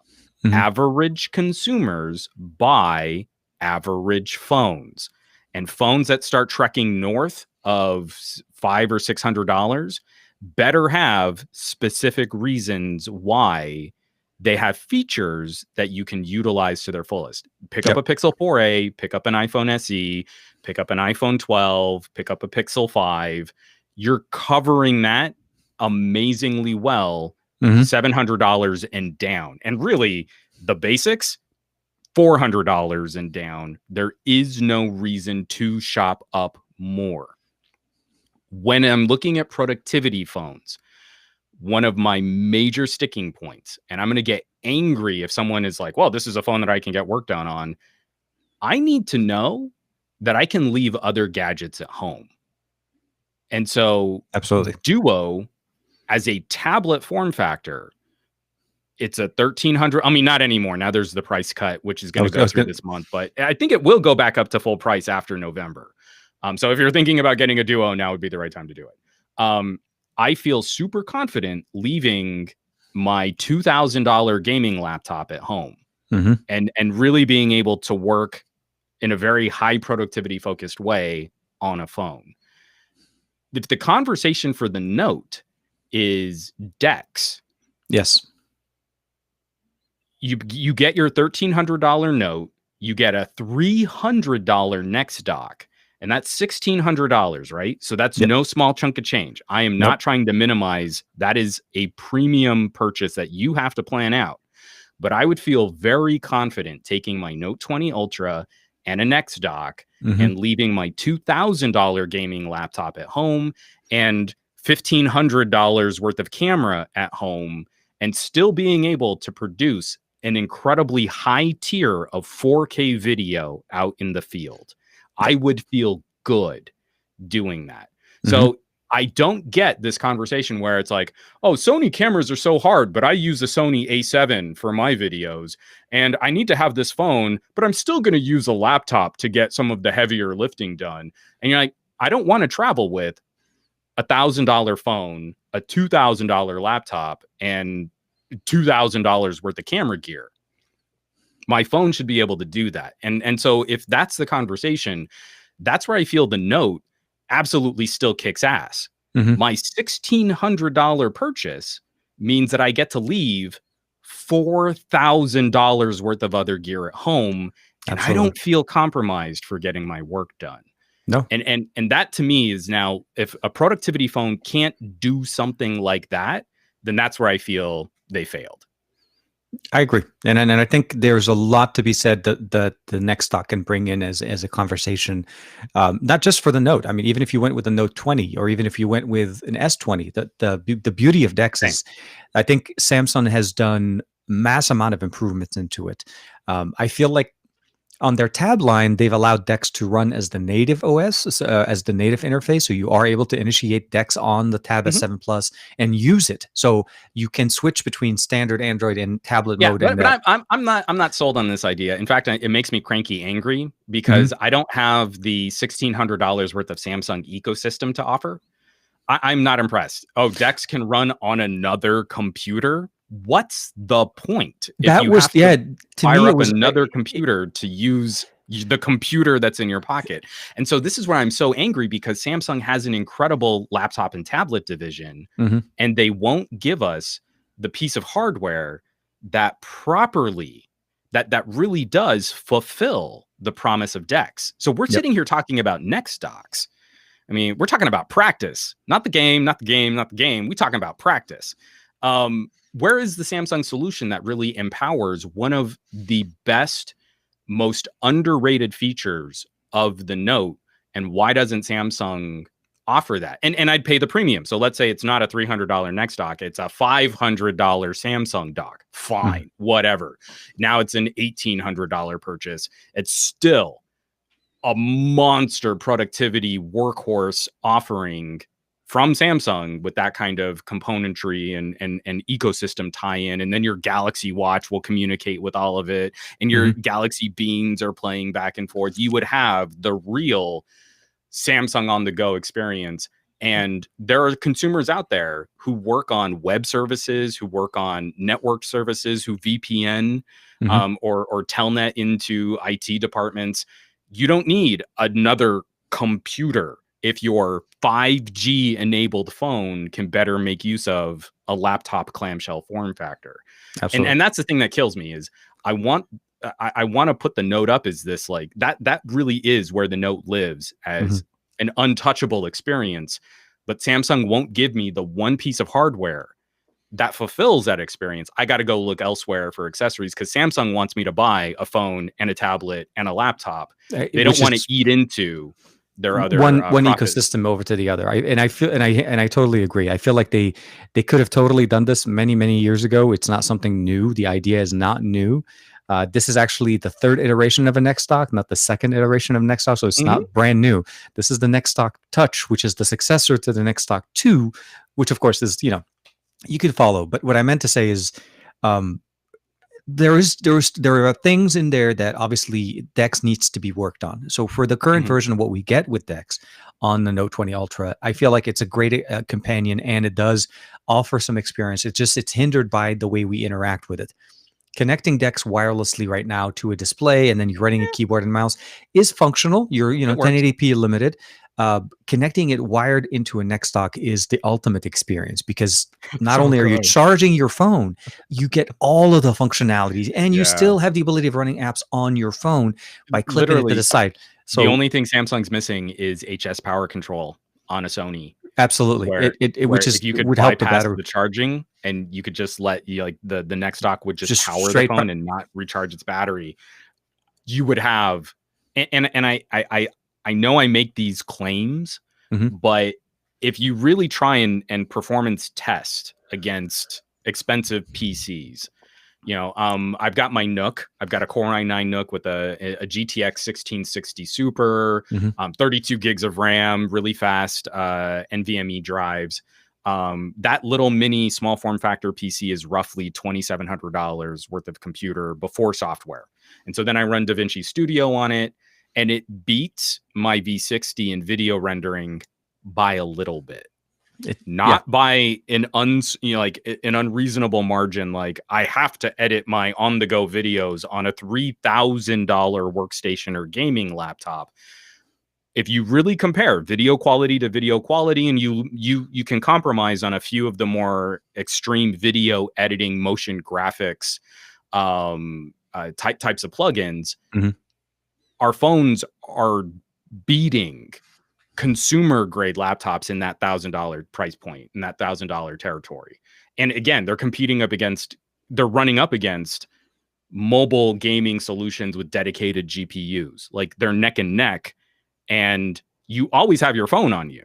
Absolutely. Yeah. You always have it there. So then when you take that and you have that premium version of that with something like DeX, that to me becomes like, that is not only viable, but it could be an even better solution for someone who doesn't. I mean, if you're looking to save money, if you're looking to save money, instead of buying like, you know, like a $700 or $800 phone and like a $1,200 laptop, get your Note, get a next dock, and then every time you upgrade your phone, your next dock gets more powerful. Like, it becomes even better. That's the genius part of the next dock. It's that it is literally dependent on what you're connecting to it, and as long as you're running whatever you want to run as a smartphone, you'll get the same benefit. And the connectivity too. You don't lose that connectivity. You're getting the Wi-Fi, you're getting the F5G, you're getting the Bluetooth, you're getting the and you gain SD card support, and you gain a headphone jack, and you gain a full USB Type A connectivity, as well as the speakers now are much better, and touch support. So there's a lot to be said. The next dock seriously is a definite go for anybody that's looking to get the full potential. Let's go ahead and put a pin in this so that we can spend like the last 20 minutes just kind of a little loose 2020 recap. And if anyone has questions or anything about all of the ridiculous number of phones that we've been playing with, please feel free to drop them in the comments here. But our challenge, we at least want to come to some kind of conclusion now that we have the individual phones back. Yeah. Your Note 20 is going to be going to your wife. Like, that's the phone she wants to rock. Yeah. So it was originally, the original thought behind the process was I was going to get the 20 Ultra, and she was getting the Note 20. Right before we were going to do the challenge, I was done with my coverage on the Note 20. I was going to just keep, if I was going to do anything for Note related videos, I was just going to go with the Ultra. And then I was ready to transfer her information in there and put things in there. And then I realized that I didn't have enough storage. So short answer, the Note 20 did not fit the bill. There was no, even though there was originally announced, or there is an option on the site for the 256, that device did not materialize. It's not available in our area. So the decision has been made that I would just go ahead and, yes, the Note 20 Ultra is going to be going to my wife. And if I ever do need any B-roll or any kind of shots on the Note 20, it'll be like, honey, yeah. But we did the same thing. So she's going to be upgrading from the Note 10 to the Note 20 Ultra, which I feel like is a good upgrade from that device to what this, Oh yeah, especially going Note 10 to Note 20 Ultra. Yeah, because she didn't go with the Note 10 Plus. That's a much bigger. There's SD support, bigger display, QHD, resolution, SD card, a whole bunch of. And the zoom camera is fun to play with, even if it's not quite as dramatic as the S20 Ultra. So she actually likes the gestures too, which is nice.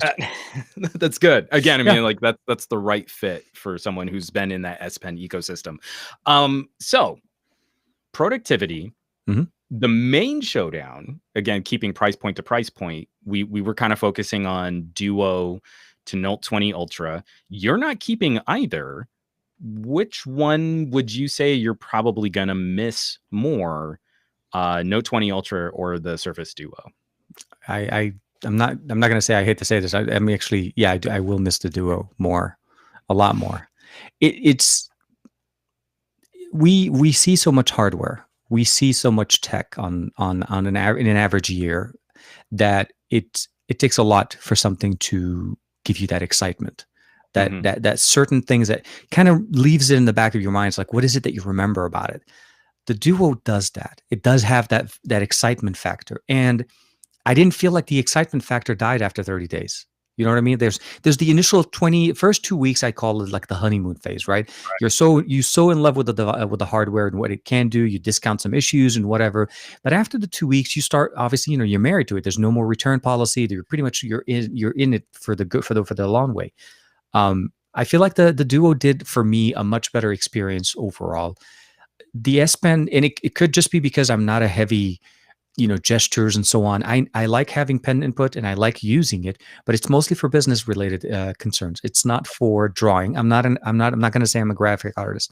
My wife likes to draw with the S Pen. She uses the S Pen truly for what it, more than what I use it for. So for me, when it came down to it, I would much rather stick with the S20 Ultra than with the Note 20 Ultra. So, and again, like I said, from a B-roll type of standpoint, having her carry the Note 20 Ultra also makes sure that if I do need any kind of comparison shots, it's there, it's available.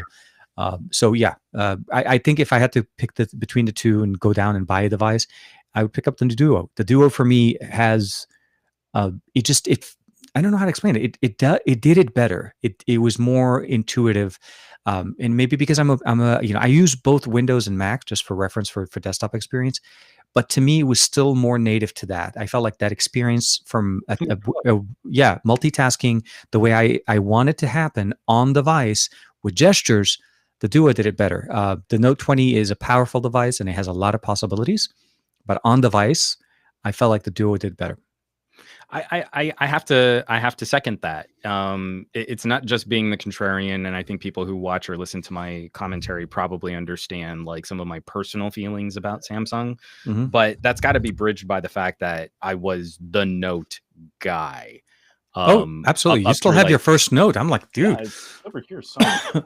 I'm rocking like a Note back down to like my Note 1. Like these were the phones that the Note, the phablet. Note. Yeah.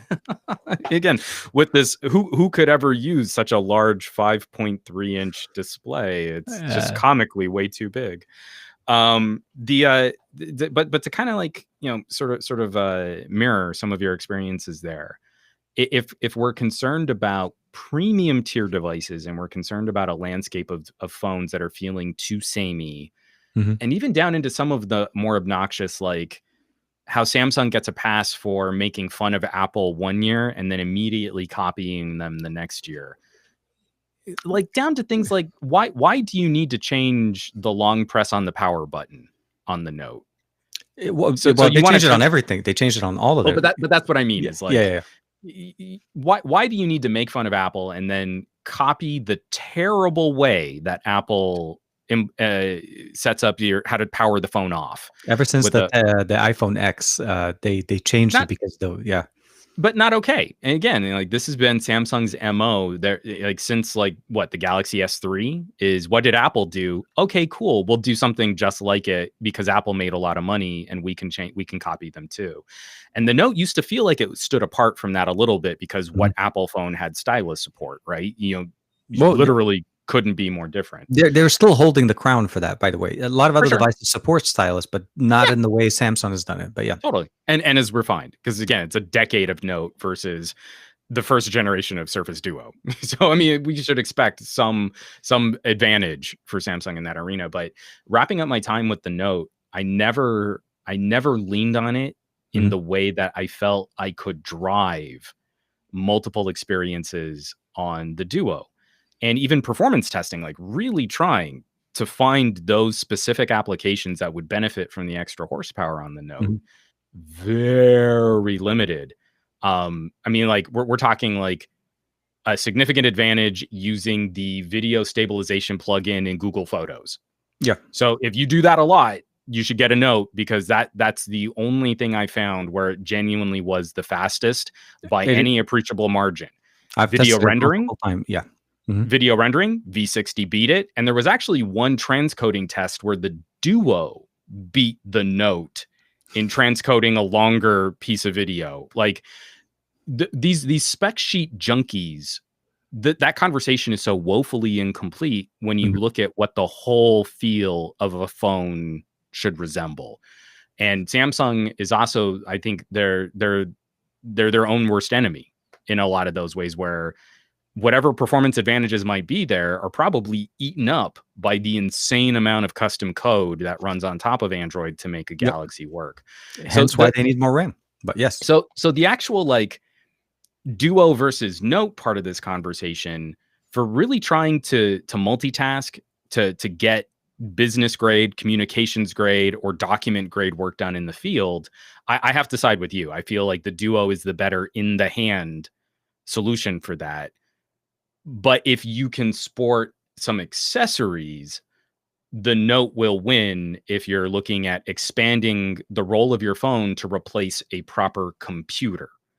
And that's where this arena gets very interesting. Again, now to throw the wrench into the gears is the dark horse, where you just get so much more stuff for the same price if you're shopping something like a V60 in between the experiences on the Duo and I Note. think if you go into a retail store and you look at all three of these devices, and you really get a representative that's truly knowledgeable of all three ecosystems and how they work, not necessarily just saying you want a Samsung or you want a Microsoft or you want an LG kind of a conversation. Right. I think there is a good chance that a consumer would probably go with the V60 over one of the other two, mostly because that could be a budget constraint, as you said. That, when you're going into a smartphone purchase at a store, there's a lot of different factors that play into it. But when you go in and you see the three different areas, now sadly, no one store carries all three of these devices because LG.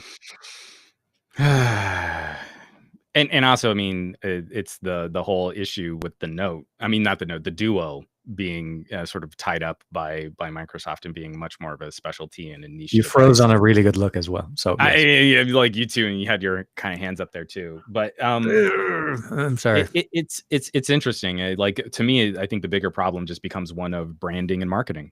If it were really a rational decision where I'm weighing the pros and cons and looking at my wallet and what kind of features I care about the most, I think our landscape would look really different. We wouldn't have 80% market dominance by Apple and Samsung. That's an emotional market. That is not reflective of the real pros and cons of all these different devices. Just the two companies that spend the most on advertising.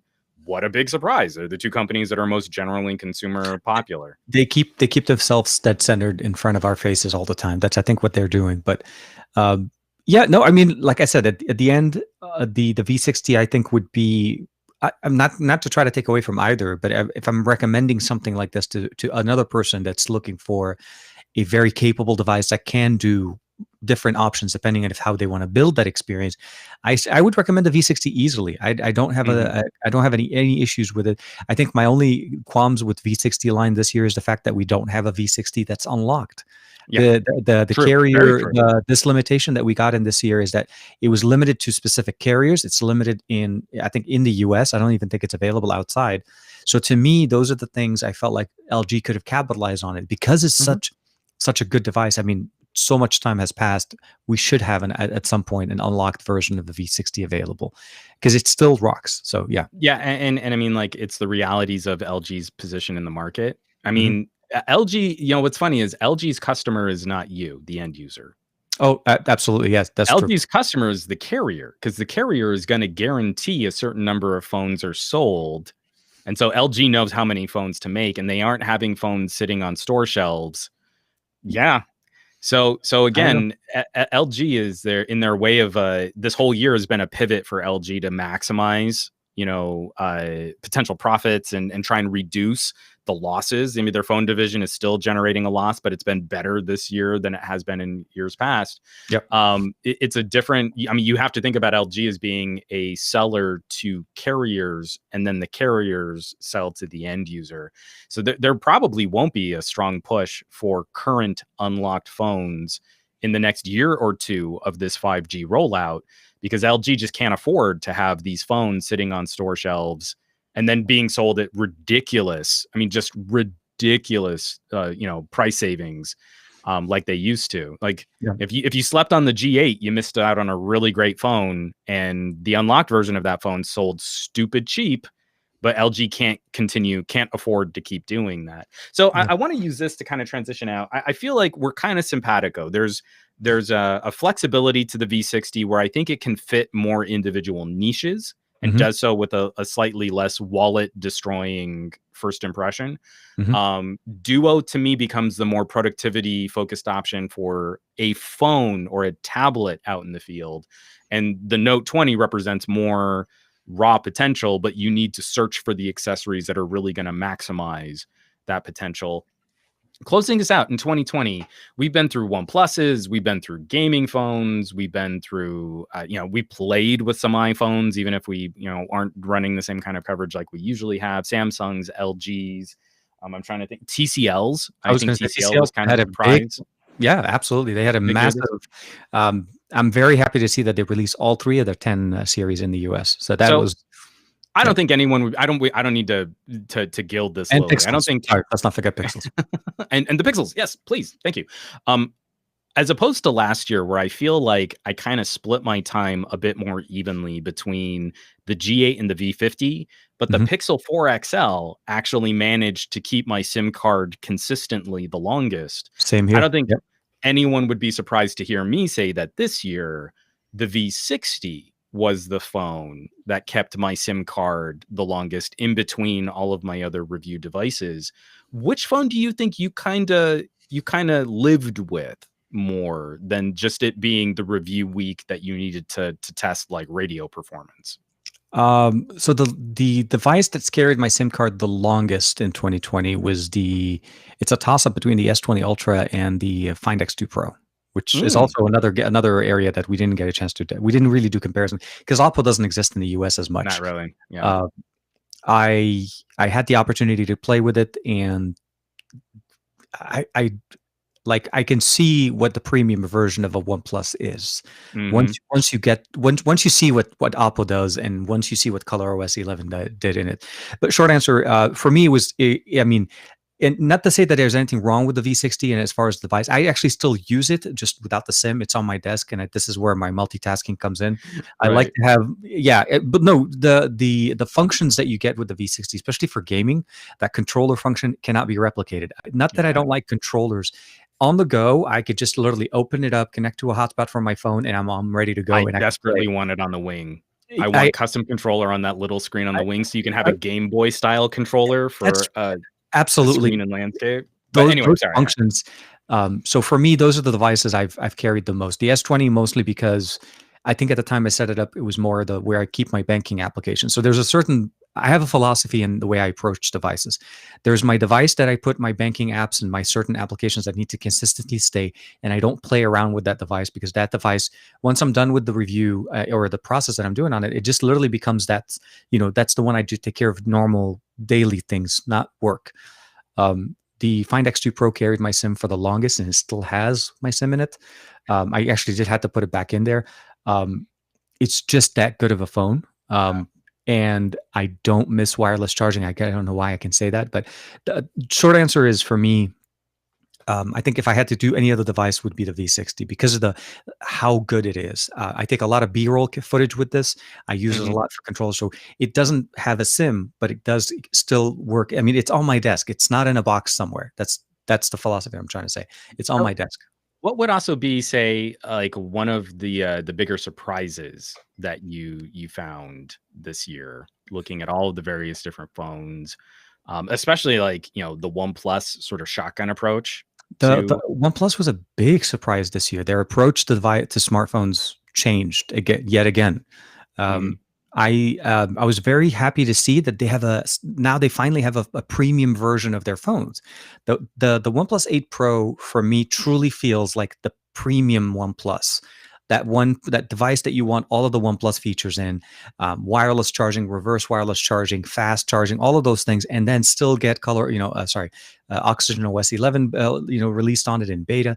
All of the things that I wanted to see out of a OnePlus. I feel like the OnePlus 8 Pro embodies that.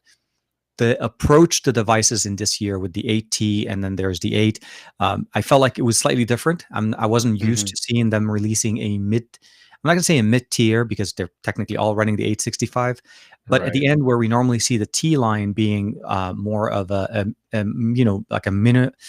a minimal increase in specs, this became more of a like almost a wedge. So it's 8, 8T, 8 Pro, and the 8 Pro is the biggest surprise.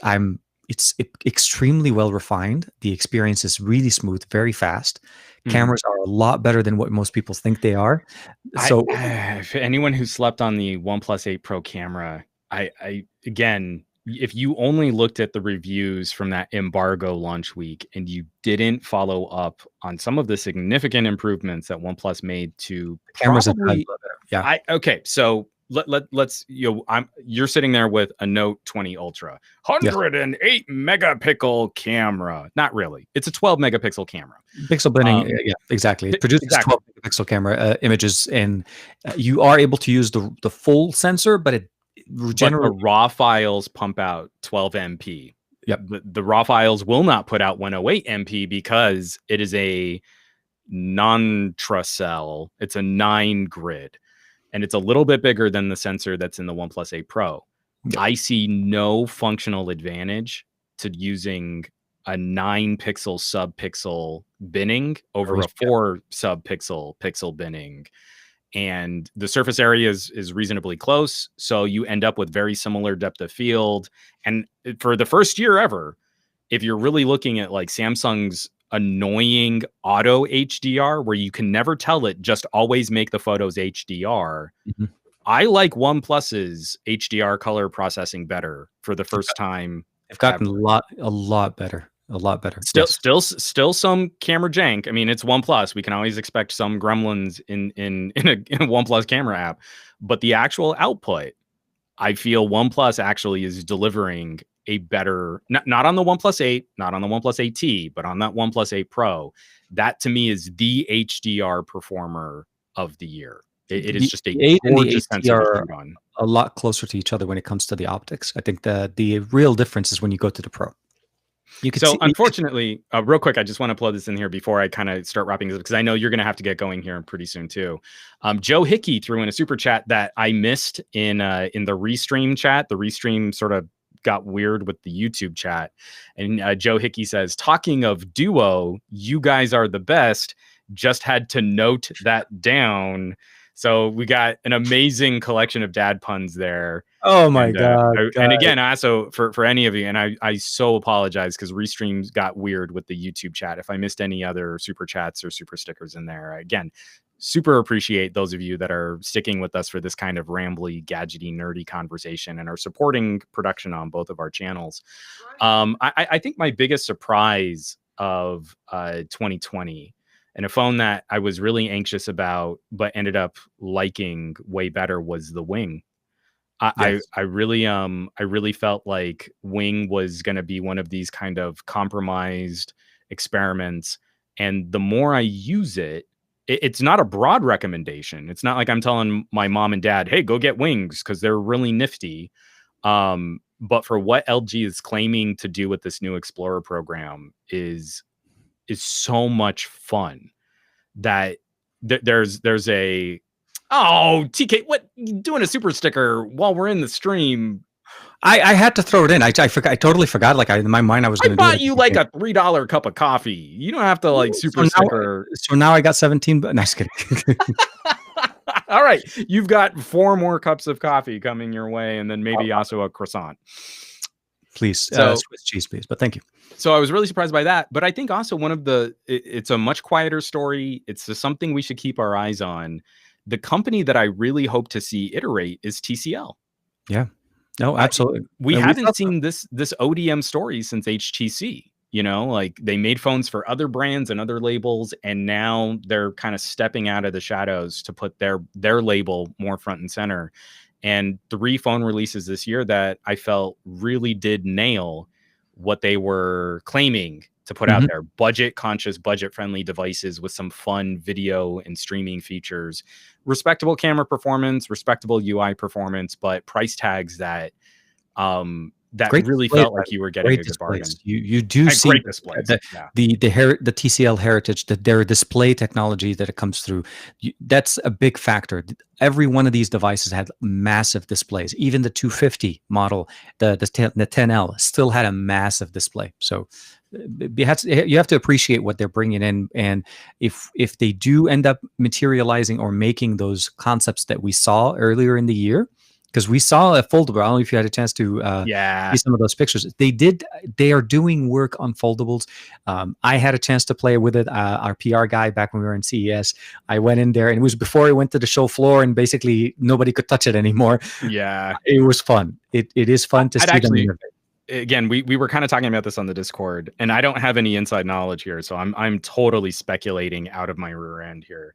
I'd be kind of surprised if there isn't some future licensing or collaboration between TCL's scrollable hinges and scrollable tech and LG's rollable displays. They are very similar. Yeah. Knowing that LG is going to be leaning on some ODMs next year for some of their phones, that to me sounds like a partnership that would make a lot of sense, so that both companies aren't reinventing the wheel. LG display tech is great, especially for bendy OLEDs, and no one has been more visible than TCL for these fold up and scrolling. So close this out. 2020 has probably been one of the most exciting years to talk about phones and experiments. Absolutely. I mean, we've got Sony's in the mix in ways that we've never seen them, and we haven't seen them in years past, at least not since the XZ.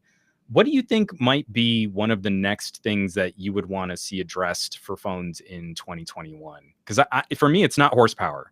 I know we're supposed to be getting ridiculously powerful processors. We already have ridiculously powerful processors. I think the 865 bridged, the improvements that we saw with the 865 were very well noted. And I realized that the 865 and the 765 changed the landscape a little bit for us. Everybody's able to get this 865. The 765 raised the bar for mid-range. Now that you're able to see what the performance is, the Pixel 5 is a perfect example of what you can. When he freezes, I'm trying to do like a funny face to freeze with him. So you froze for a sec. Hey, you're back. No, you were frozen like this. And I'm like, and then I just lost your audio, so I don't know what you just said there. Give it just a second. You're gonna come back. I see the little. I see there's like a little network indicator here on my screen. But yeah, I see it too. So it's not, if it's not horsepower, and we got this year was great for experiments, folding phones, dual display phones, swivel hinges, and some interesting accessories. What do you think carries us into 2021? Because I feel if consumers see another round of Samsungs and iPhones that are kind of just the same as they've been for the last couple of years, but a little bit more powerful, to me, that is going to be a very disheartening. It's going to be a demoralizing effect on the smartphone ecosystem. And it's not to say that I don't think it's not worth it to buy a phone with $1,000. To me, it's finding the right phone where $1,000 makes sense. Yeah. And if consumers are sort of burnt out with these same as they ever were incremental gadgety upgrades, especially from Apple, to me that puts a chilling effect on the whole rest of the industry for what could be an exciting follow-up to the fun that we've had in 2020. It's a little bit hard for us to see, kind of like, so like if you're trying to basically read the tea leaves here or trying to do some predicting. I mean, my thing would be realistically more is improving the functions of certain things and making them better. But that incremental change, which it's almost certainly we're going to see. Obviously, Samsung's going to be the first device to carry the 875, whatever the new chipset's going to be. Done it in many years. They have almost like right off the bat kind of a embargo for some reason. Like, I think one thing that I haven't seen from last year to this year that I would have wished to see is the improvements in the fingerprint sensor that the 865 was supposed to bring with it. Yeah. That almost all entire bottom part of your display being a fingerprint sensor, where you no longer need that. I have to look at the light and finger and put in. And we were teasing that back with the 855. Yeah. So, and I saw some hands-on demo with that when I was at the Qualcomm Summit last year. That never materialized. Of all the things they talked about, that was the one thing that I was really looking forward to seeing. So that type of technology is what I want to see come in 2021. It's not just the incremental changes, but it's truly like changing the experience. Folding displays are becoming more durable. They're becoming better, as we saw with what Samsung did with the Z Fold 2. They learned a lot from the first generation and the mistakes that went through, and you could see the improvements. You can feel the improvements when you're using it on the daily. So for me, those are the things I want to see. I definitely feel like foldable technology or dual display technology are going to be the way to go. I think we're going to shift into that realm to make it more usable. We saw a lot of the devices like the Mi Mix Alpha, where it had that folding display all the way on the outside part of it. That was more of a demo. But we see that Surface is there. I want to see a second Surface. I want to see what Microsoft can do to improve it, to give us a better. They're going to have to make it a little thicker. I mean, as much as I love this radical form factor, or as long as they're able to give us the improvements that we want. Yeah. I really like by the way, the size of the Duo is a big part of why I liked it, because it was so thin in our mind, or at least in my mind. It's like, it shouldn't be this smooth of a hinge. It shouldn't be this resilient or durable when I'm holding it in my hand. Because when I first held it, I was like, am I gonna break it? No, nope. Dude, flip, boom, boom, put it in. After a couple of days, muscle memory kicks in. So now, those are the things. Unfortunately, do you think we've gotten a bit of a sneak peek with Apple's A14 as to what 2021 might look like? Because, Apple's not known for putting in the biggest batteries. In fact, they're known for putting in kind of just barely adequate batteries, especially on their more medium-sized phones. Yep. They're not super into fast charging tech. No. They kind of hinge their performance around a 30-watt charger which is not included. And everyone's going to copy, even though Samsung made fun of them this year. They are going 5G. They're not going high refresh rate. So we're already seeing those glimpses of Apple's new beastly processor sapping battery life, 5G sapping battery life. And I mean, we saw like Tech Tablets was doing performance testing and seeing like thermal throttling on iPhones, because like there's just so much you can do with this. It's the first time they've released this type of combination. I think 5G and the improvements with the A14 were two. I think that also kind of attributes to the fact why we didn't get a high refresh rate, because that would have just literally nuked your battery in 2 seconds at that point. They got a bunch of positive headlines like, oh, Apple gave us 20% more battery. And you're like, neat, 5G is going to eat up 30% more battery day to day. So you're actually working way worse on an iPhone this year, if you're lucky enough, privileged enough to be living in 5G. To be able to, exactly. If you're in a 5G, let alone a UW 5G, which is an even other conversation. I think what we've seen, what Apple's done, is that it's solidified the 5G moniker. I think if anything else, I'm not going to deny the brand power that Apple has with iPhone when they do attribute to a device. When they brought wireless charging took off much faster. Yeah, we know that, but I mean, to kind of piggyback on that idea, and sorry because I don't want to run you way longer because that's right. Yeah, time is sorry, I didn't realize this here, but just to close out with this idea. Do you feel, we know that the 875 is going to have that massively huge performance core. We know Samsung is playing with a new multi-core arrangement for the next version of the Exynos. Yep. Do you think that this is also going to take us in a similar direction? We've got a lot of comments in here saying, hey, man, we need to work on battery technology. We need to improve runtime. 5G is still going to be a separate modem. It's not on the chipset. Specs nerds are still going to demand high refresh rate displays, and now we've got mega cores to power these like faster experiences that no one can really demonstrate why they want it. I mean, people mock me when I say like, hey, I render 4K video on my phone. Who would want to do that? Well, I can tell you this much: everything I have is set to 4K 60. I don't shoot in 1080. I'm like, even if I produce 1080. So do you think that now that now that Apple has kind of led the start of the next year of phones with the A14, do you think that's what we're going to be in for? I worry that our improvements are actually going to be real world deficits when we staple all of these technologies together, and we haven't fundamentally solved the next gen battery. No, and I think a lot of people are not focusing on the battery at all. I think the battery, although we've seen more devices with larger batteries, but truly battery health, battery charging, and even just the overall just optimizations for battery usage hasn't really been dead center. It was at one point. We did go through an iteration of of upgrades where batteries were becoming more of a focus, and then we shifted back to the SoC. I think Apple's approach to the A14 this year and what they're trying to do with the improvements with the new architecture that they're trying to bring in may not translate right away to Android. I think it takes a little bit longer for it to hit because, as you can imagine, the development cycles are actually gone through a much longer process. Yeah. So what we see with the A14, if it succeeds, if Apple's able to somehow work out a software update process to be able to fix these concerns, because they're going to have to live with this for a year, at least till the new iPhone. I think the 875, if it behooves the 875 to move into the new architecture, my hope is that we do go into 5 nanometers, more optimizations and better power, less power consumption, and more performance that we want to get out of the 875. And what we saw with Kieran with they moved to the 5 nanometer, Apple moved to the 5 nanometer. Yeah. So I think it's the time where Snapdragon or Qualcomm can really flex that Qualcomm muscle that they showed us. So. Yeah. And but my hope is that we don't, I also saying one step behind.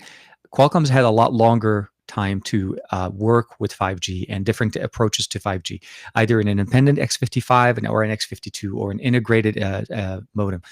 That gives them a little bit more of a leg up as opposed to what we've seen from Apple, because Apple's doing this for the first time. They're approaching it for the first time, and rightfully so. Doesn't make sense for them to go high refresh rate and 5G and the new A14 architecture with the battery that they have right now. It would have just totally killed their experience. Yeah. We already know iPhones don't have long batteries. That was something people know when you buy it. Let me tell you about how frequently I'm recharging my iPhone SE, just covering the basics. My prediction, because I'm kind of with you. I'm hoping that what we see is refinement, and then I don't necessarily need 2021 to be as experimental a year as we got here in 2020. I hope these experiments continue. I hope I would love to have that. The bigger front face fingerprint sensor, that needs to happen. And some other, whether or not it's rapid battery charging tech or just larger batteries, blah, blah, blah. My cranky pants prediction is combining all of these spec sheet nerd bullet points in 2021 will probably result in a poorer premium tier experience than what we had this year in 2020. But we're going to see the trickle down effect for significantly more powerful mid-ranger tech, the next generation of the 700 series CPUs. Absolutely. I think this will be the year Qualcomm kind of snaps on that, where they can't keep throwing 760s at Apple A13s in the mid-range and acknowledging some of these compromises, price performance, the heavy lifting scenarios, the gaming scenarios, AR, neural core, all of this stuff. I think the pickup, I really feel, and I hope I'm wrong, but I really feel the mid-ranger experience, the real world, use it in real life experience, is actually going to be better on mid-rangers than on the premium tier next year. Absolutely. I'm totally with you. And I think that's what the 7 Series did for us this year. It showcased the capabilities. It was a big step in the right direction. Yeah. Yeah. And you saw... but it was almost kind of like the beginning of the year was 865, everything 865. You barely even saw the 7 Series. And then middle of the year hit, and then you got the floodgates of 7 Series. You got the 730, the 765, and then now we're also hearing that there's going to be the new 6 Series. There's a lot of different things that Qualcomm's trying to do that offers us a better mid-range experience, which I feel like it realistically, again, for what we do on an average day, we're not being like either super productive in the sense of producing 4K content or trying to do things to that effect. I think the 7 Series is a very capable chipset, and again, if there's any better example, the Pixel 5 is a 7 Series. Google's going with their offering for 2020 through most of 2021 is a 7 series, not an 8 series. And they're doing great. The photography, I mean, honestly, that we didn't lose a thing with photography. And of course, we got the lens that we wanted. And I mean, it competes really well, spec for spec, against an iPhone 12 with a bigger battery and a higher refresh rate display and the same similar camera sensors. Remember, it's a deal breaker if Google uses last generation camera sensor, but it's totally fine to spend $200 more on an iPhone 12 to get the same camera sensors. That's okay because Apple, but Google did it, and that's naughty and bad. All right. So that last little bit of salt, that last little bit of snark, we should probably wrap this up. TK, thank you so much for joining. And also just like, man, these conversations are too infrequent.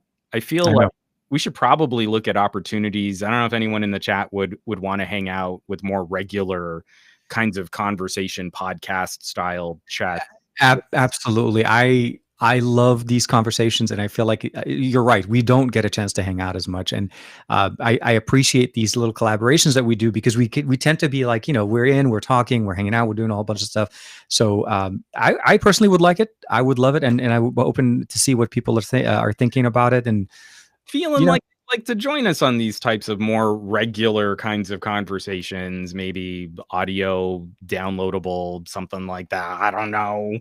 Yeah. If that's what you guys are into, drop some comments, hit us up on social media, let us know what the deal is. But where can folks catch you around the internet's, TK, and what might you have primed and ready for this next week of gadgety discussion?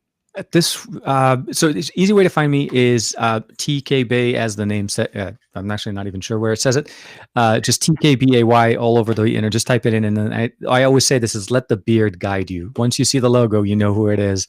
Because I'm not even going to say TKDSL, because I think if you just look for TK Bay, you'll find me. As far as the phones, videos coming up this week, I have a couple of good ones. A gaming review on the Mate 40 Pro. I'm working on putting a gaming experience on the new Kirin 9000. But the big video that I want to push out that I'm finishing the edits on is the Galaxy Z Fold 2 versus the Duo, which I know not part of our conversation most of it. But to me it's a device that I carry, and of course the Duo is also offering us a bigger landscape, an 8.1 inch display as opposed to a 7.6. So short answer, that video is coming out very soon. And